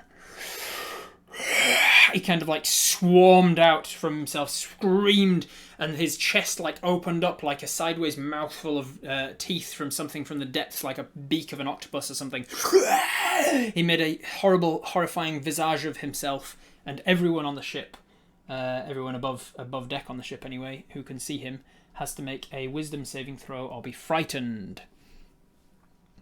Do you want to use a nat 20 token to just automatically not be frightened? Would true seeing negate this? No. This is a fearsome apparition. It definitely you still see him like taking up all of these forms. I just shit my pants, to be honest. Nat 20 token. We've got a million of them. All right, we take a nat 20 token, and you are not frightened. You've seen this sort of thing before. You have, as a warlock of the depths, you've seen a lot of messed up stuff underwater. There's a lot of creepy ass monsters under there, and you've seen a lot of them. So you shrug it off without a problem. We've got 1, 2, 3, 4, 5, 6, 7, 8, 9. We've got 9 crew members. You don't want to give them all a nat 20 token, I assume. Although you do have... you do have 15 of them. You've got 15 nat 20 tokens. You could theoretically give all 9 of your crewmates just an automatic 20 on all of their frightened saves. And still have 7 nat 20 tokens left. Who wants to give them 9 nat 20s and not have me roll at all for this aura effect and still have 7 nat 20 tokens left? Syphon has seen too much. Yes, everybody. Fucking hell. I thought this was going to be like a big epic fight and there's going to be taking a bunch of damage and things. Jesus fuck. All 9 of your crewmates get a nat 20. We use 9 nat 20 tokens. And not a single person is frightened from his undead water elemental sea hag based appearance. With a teeth opening up in his chest and screaming, and all of the water around him, it sort of summons this thunderstorm above him, and it all just evaporates immediately. And everybody's like, "Nah, I'm good. Nobody's scared of you, Helemi." Okay, that is, and we still have 7. Is it 7? 7 nat 20 tokens we've got now. Jesus fuck. 6 nat 20 tokens left. Okay, that was his legendary actions, and it's used all 3 of his legendary... Oh, it's used 2 of his legendary actions to do that. So for his last legendary action, he is going to sweep across the ship. Who else is he pissed at? Let me look at his notes. He's pissed at Kim for ordering the attack. He's pissed at Chelsea for reasons. Joy? Is Joy on the ship? She is. She's here. He's pissed at Joy. He's still pissed at the Quartermaster Mostler. Yeah, he's going for the Quartermaster again. So as his other legendary action, he moves forward and takes an attack at Joy. You have remaining 4 advantage tokens if you want to give him disadvantage on this attack, and it's a legendary action that he's doing. You have 2 reroll tokens if he hits and you want to make him reroll. You have 6 nat 20 tokens if you want to just give him a nat 1 on this attack. You have 2 spell regains and 9 short rest tokens. Disadvantage, nat 1. Disadvantage, nat 1. Disadvantage. All right, we'll use a disadvantage token. He is going to get an 8 or an 8. An 8 on both. 8 plus his modifier will actually still hit her. So she is considered grappled. She takes... that's 10, 12 points of bludgeoning damage. 12 points of bludgeoning damage, and she is re-grappled in his grasp, in his watery grasp. And she's still fine. She's a hardy quartermaster pirate. She can take more than 12 points of damage. Make Helomir take a short rest. Can you please just take a seat? Treat it like we have infinite spells at this point. It seems like it, yeah. That was his legendary action, his last of his legendary actions before his turn. Then his action was to summon this guy. Then his bonus action is to... Nobody was frightened because you all nat 20'd on it, so he can't use his thing that only happens against frightened creatures. He can't do anything else then. So that is his turn. Then it is... Who was up next? It was Redial. All right, Redial. Redial, it is now your turn. What are we doing on your turn? Oh man, I should have made donation rewards more expensive apparently. Use disguise self to look like the dead brother. Say, why don't you come and finish the job, and then ready the spear in anticipation of him charging. Awesome. Awesome. All right, so actually the dead brother I'm going to leave there because I've got another one of him. He is over here somewhere. There you are. This is the nice thing about DMing from my own room with all of my minis displayed. Look, I've even got them all organised. All of my humanoids on this top shelf. I know exactly where to go to find the identical copy of the dead brother Timu. So we use disguise self as our action. We will disguise self. We get our spear out ready. You can't take the ready action as well as taking disguise self, but for flavour, you've got your spear out in front of you.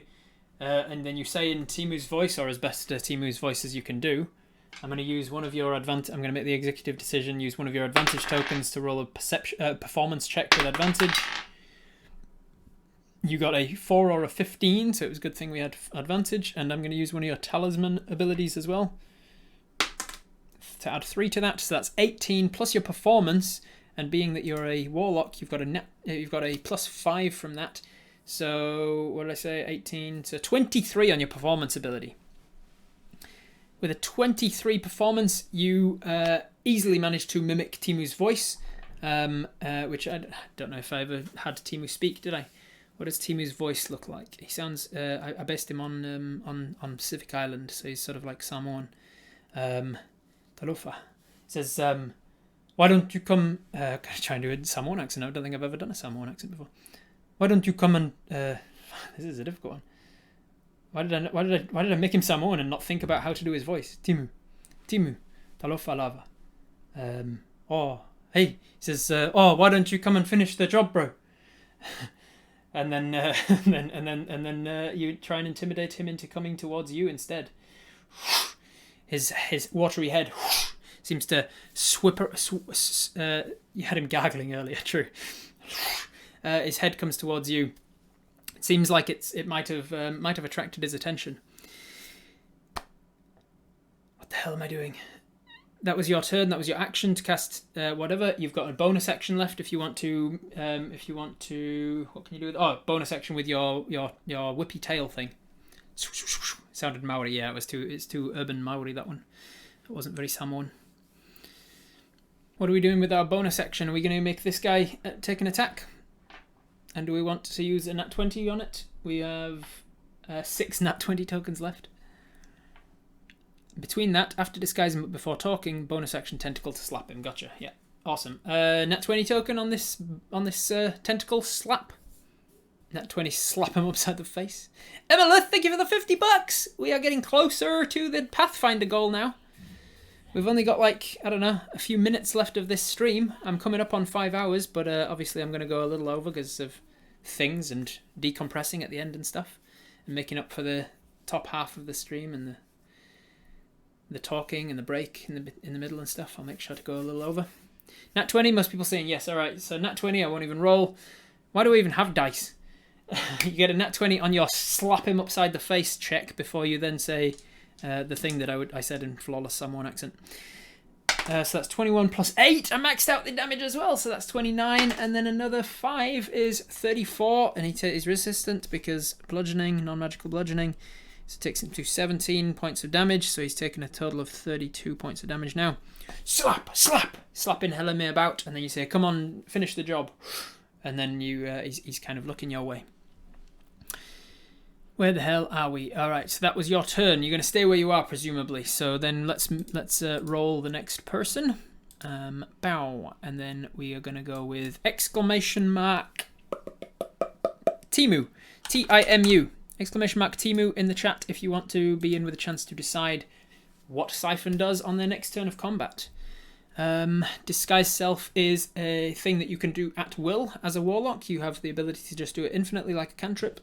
Basically, down in your spells, everything in the top left corner is infinitely many times. Everything in the bottom left corner is once per day, and everything else is 3 spell slots per short rest. It is now your allies' turns, your allies on the ship.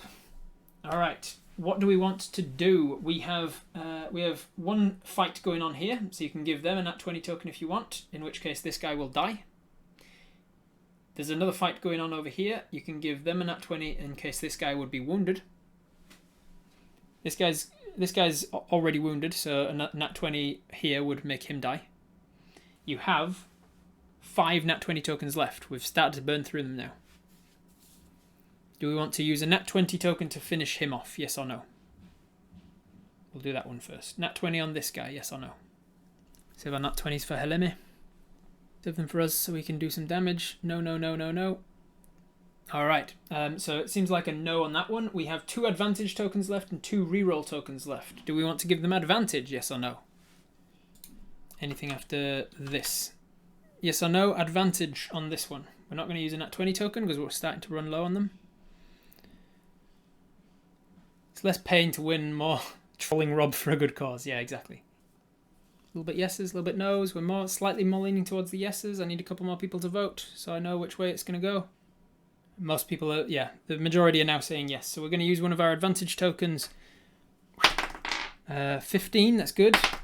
20 is better. Nat 20. Kim and I always forget their name because they haven't come up very much. Francesca, Frederica, that's it. Frederica and Kim managed to double team, 1-2 punch, slash through this water weird.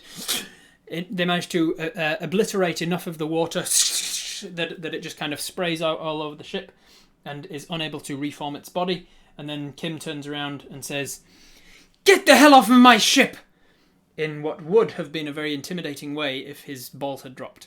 But he is now in prepubescence, and he's not as intimidating anymore as a pirate captain. One of the things that he is somewhat insecure about. Alright, they're going to run over to engage as well. This one, are we going to use just like a single roll to account for all of that fight and how it's going? You have surrounded condition, so you have advantage already. Do you want to use a nat 20 on them or not? $245 to go until Pathfinder. Jesus. Are we going to use a nat 20 token on this guy? Yes or no in the chat? Nah, they got it. Surrounded for advantage is okay. Alright, we'll go with just the straight advantage that they're getting, which is a 5 or a 9. Nope, they are not doing a very good job of this. They've done 1 point of damage to him. I'm abstracting the fights with the minions. Basically, with that guy, they needed to do 2, and they did one with a nat 20 and another with another nat 20. With this one, they need to do 4 in order to kill him. And with this one, they're going to need to do 5. Because I didn't have enough minis to spawn more, so I just made him more difficult. So they've done one of the 4 points of damage needed to kill this guy. Oh yeah, you've reroll tokens. You have a... How many rerolls? Where are they? 2. You've got 2 reroll tokens if you want them to reroll. Up to you, yes or no? Reroll.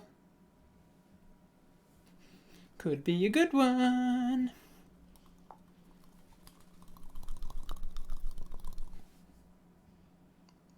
Slight majority saying yes. Yeah. All right. Rerolling. That's an 18, or with it because they've got the surrounded advantage. 4. So 18 plus stuff, that is another point of damage. Bam, they've done 2 of his 4 points of damage. This guy is now looking wounded. He's having a harder time pushing himself away. Carla has drawn out her swords, and she's managing to slash through. She puts one of her thunder swords into it, and then boom, blasts some thunderous energy from it, which splashes out a bunch of the water from his form.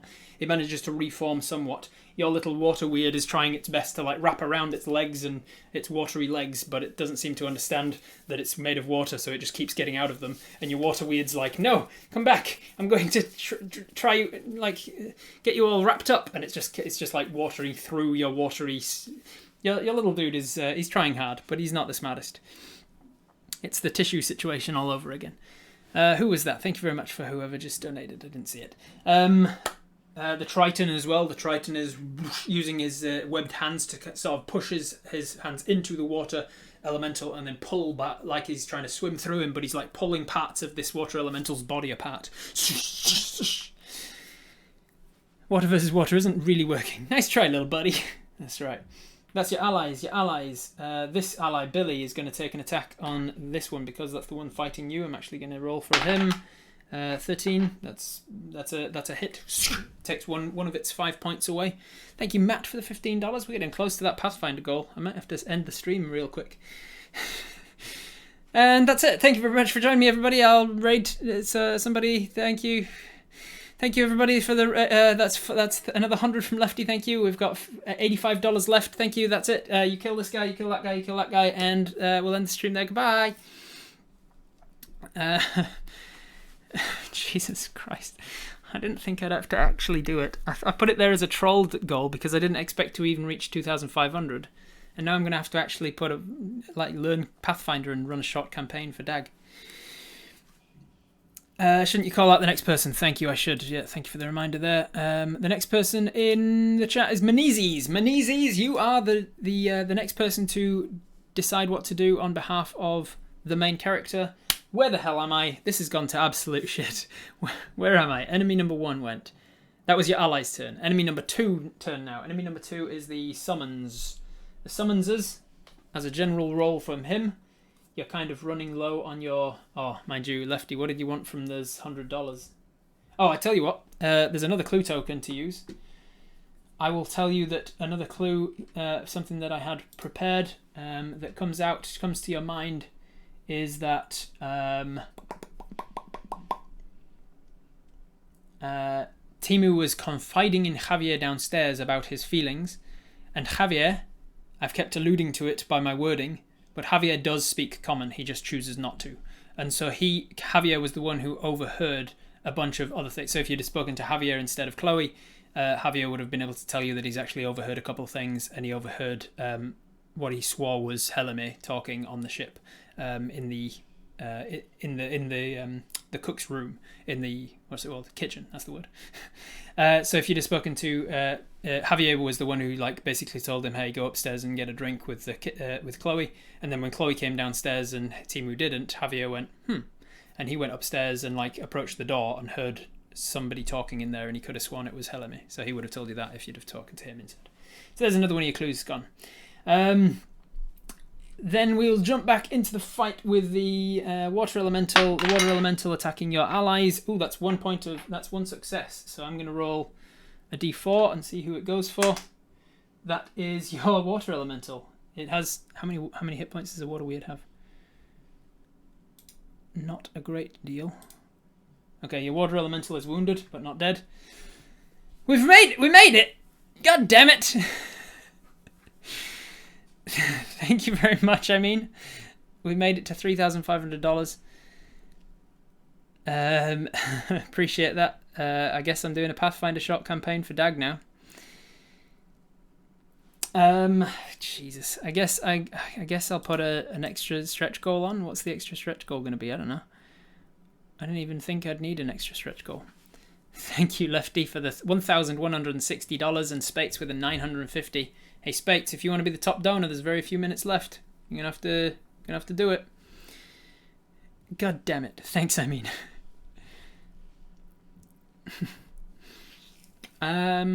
What is the stretch goal gonna be? Did we discuss a further stretch goal, Fancy? I can't remember. peep of the puppy. More math streams. Seems like another giveaway. Maybe it's too much. Or maybe just how many episodes it's gonna be, rather than being like a three episode thing. If I reach 4,000, it's one more ep per goal. Yeah, that's a good idea. I'm gonna say that the short series in my head, I had it as being a three episode thing, like I ran for like I was in for Rebels Rebel Scum game. So if we reach the next goal, I'll make it a 4 episode thing of Pathfinder. The amount, let's make it $4,000 just in case. 4 eps of Pathfinder. There you go, that's the next milestone. I'm all tapped out. I'm just a little poor plumber. Just a poor plumber. Just give me $1,000 towards American Cancer Society. I've been affected by personally. You're a good man, Rob. Congrats, Lefty. Thank you very much, Space. I really do appreciate your digging deep and being so incredibly generous. It was absolutely wonderful of you, and of course it allowed for us to do 10 nat 20s. Just being like, yeah, throw them out. You get a nat 20. Where the hell are we now? Honestly, where are we even at? This guy took an attack on your water weird and failed. This guy is going to take an attack on you. Let's see if I can do any amount of damage to you before the end of the session. Oh, jeez. Let's have a look. All right. It is... Hey, 19. 19 plus stuff will hit. It will hit you, and you will take damage, and you will have to take one of your healing potions that you have. And the water elemental, I'm going to decide right now, is going to do all of this amount of damage because I want it. I'm going to take all of the dice except for the 20, and I'm going to roll them all. This is how much damage you're taking. That's 10. That's 20. Oh man, there's so many ones. Jesus fuck. That's 30. That's 35. 40. 50. 59. 62. You're taking 62 points of damage. You take 62 points of damage from this elemental. He hits you. And then you use 6 of your healing potions, 6 of your 10 healing potion tokens, to reduce that down to just taking 2 damage. So you've taken 2 damage. You take 62 damage, and then you heal 60 of them with 6 healing potion tokens. And now you've taken basically no damage. Numbers have no meaning anymore.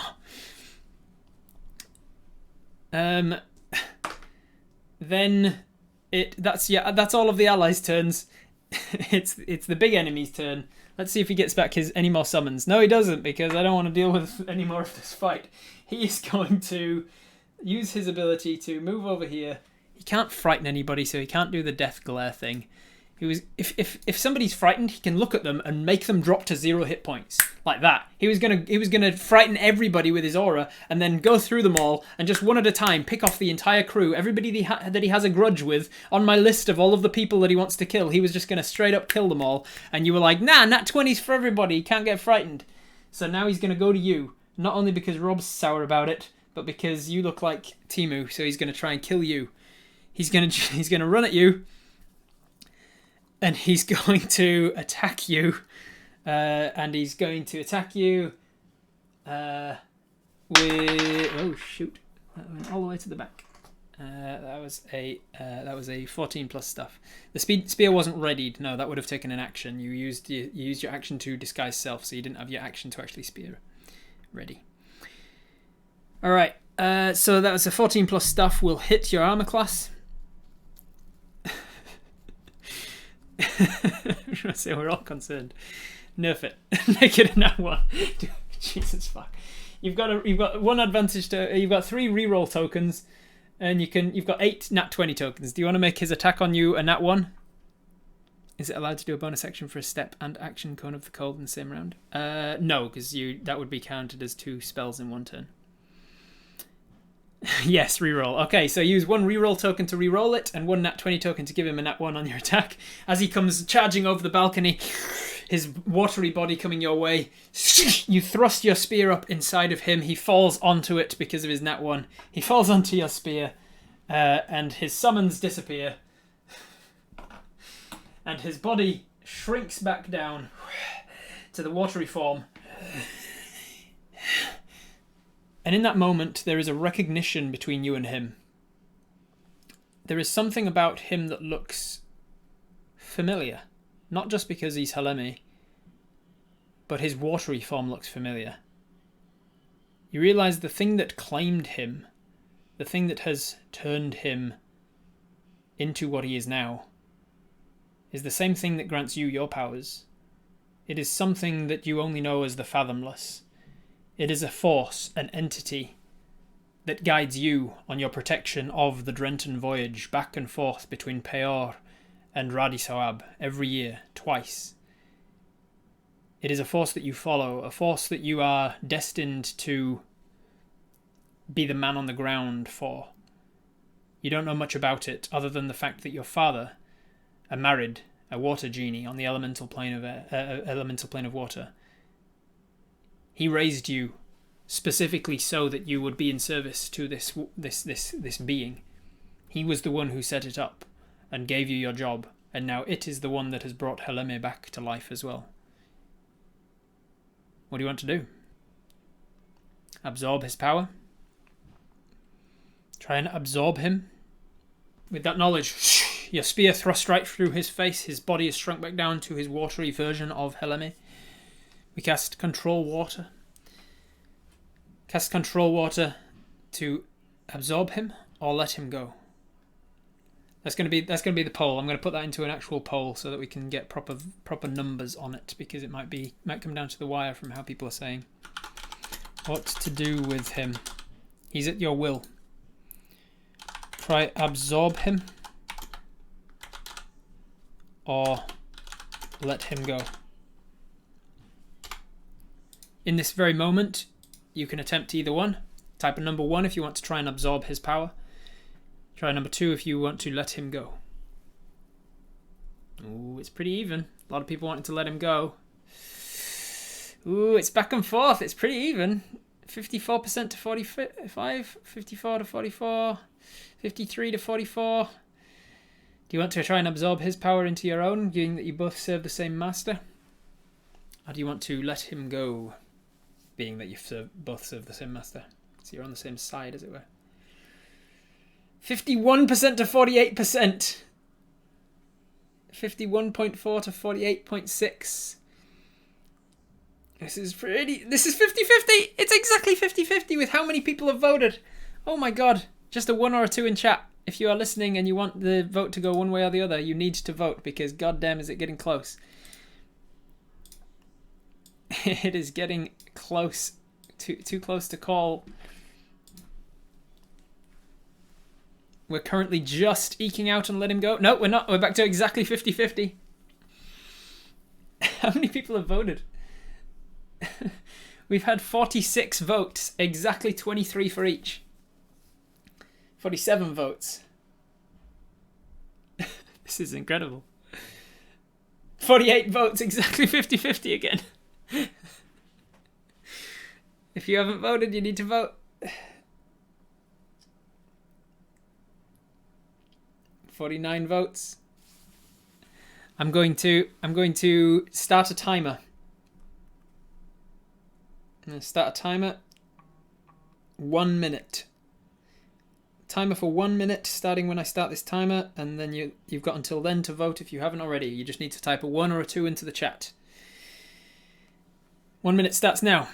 We're at 51% to 49%, with 49 people having voted.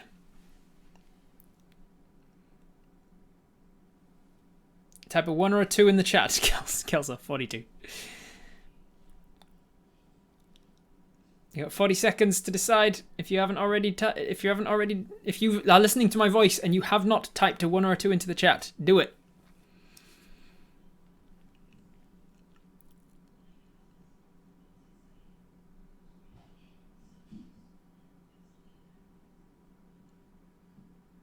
You've got 20 seconds left.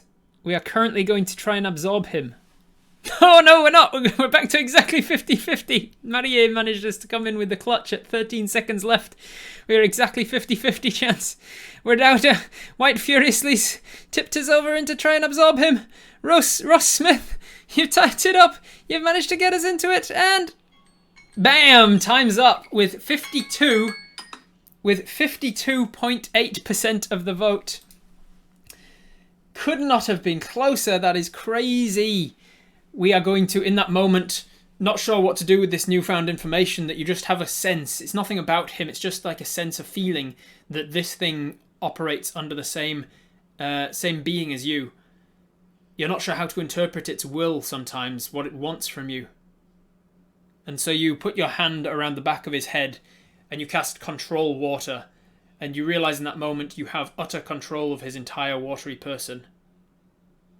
You put your head to his in an appropriate greeting. In a lot of the Polynesian islands, touching of foreheads is a big thing. So you touch your forehead to his, and it doesn't stop there. You push his head around yours, and being able to breathe underwater, it is no concern of you that you are in his body, in his mind. You feel Heleme's flashes, his thoughts racing through your mind. It is consumed by vengeance. He is not himself anymore. He is an undead version of himself, or what he once was. He is at best a shadow of Heleme. You can feel the desire for revenge against Captain Kim for ordering the attack on the Aratakan. You can feel the desire of revenge against the Quartermaster Chelsea for complying with Captain Kim's orders and ordering Heleme off the ship. You can feel his desire to kill Boatswain, the boatswain Joy, for not upkeeping the boarding plank and allowing him to fall into the water. His desire for revenge against Timu for getting his job as sailing master in the first place. And even his resentment and desire to kill Kala, the Master of Defense, for not protecting him in the fight. You feel all of this resentment entering your body, but all of his power too. You immediately level up to level 13, and his body is absorbed. Those feelings pass as everybody around just watches. Your tentacle disappears. This fish flops by. And then you turn round to the rest of the deck.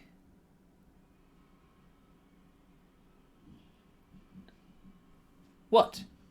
You say, in a nonchalant fashion, as if nothing had happened. And that is where I'm going to leave it for today. As there is a gurgling noise from in the kitchen, I'm going to leave it there. And we'll see if wishing for Timu to come back to life with the same thing that brought Heleme back to life has any repercussions at a later date. Thank you very much for joining me. Thank you for raising such an insane amount of money. I will see you guys next time. Bye-bye. Ooh, that was a good one, wasn't it? Don't forget to give it a like.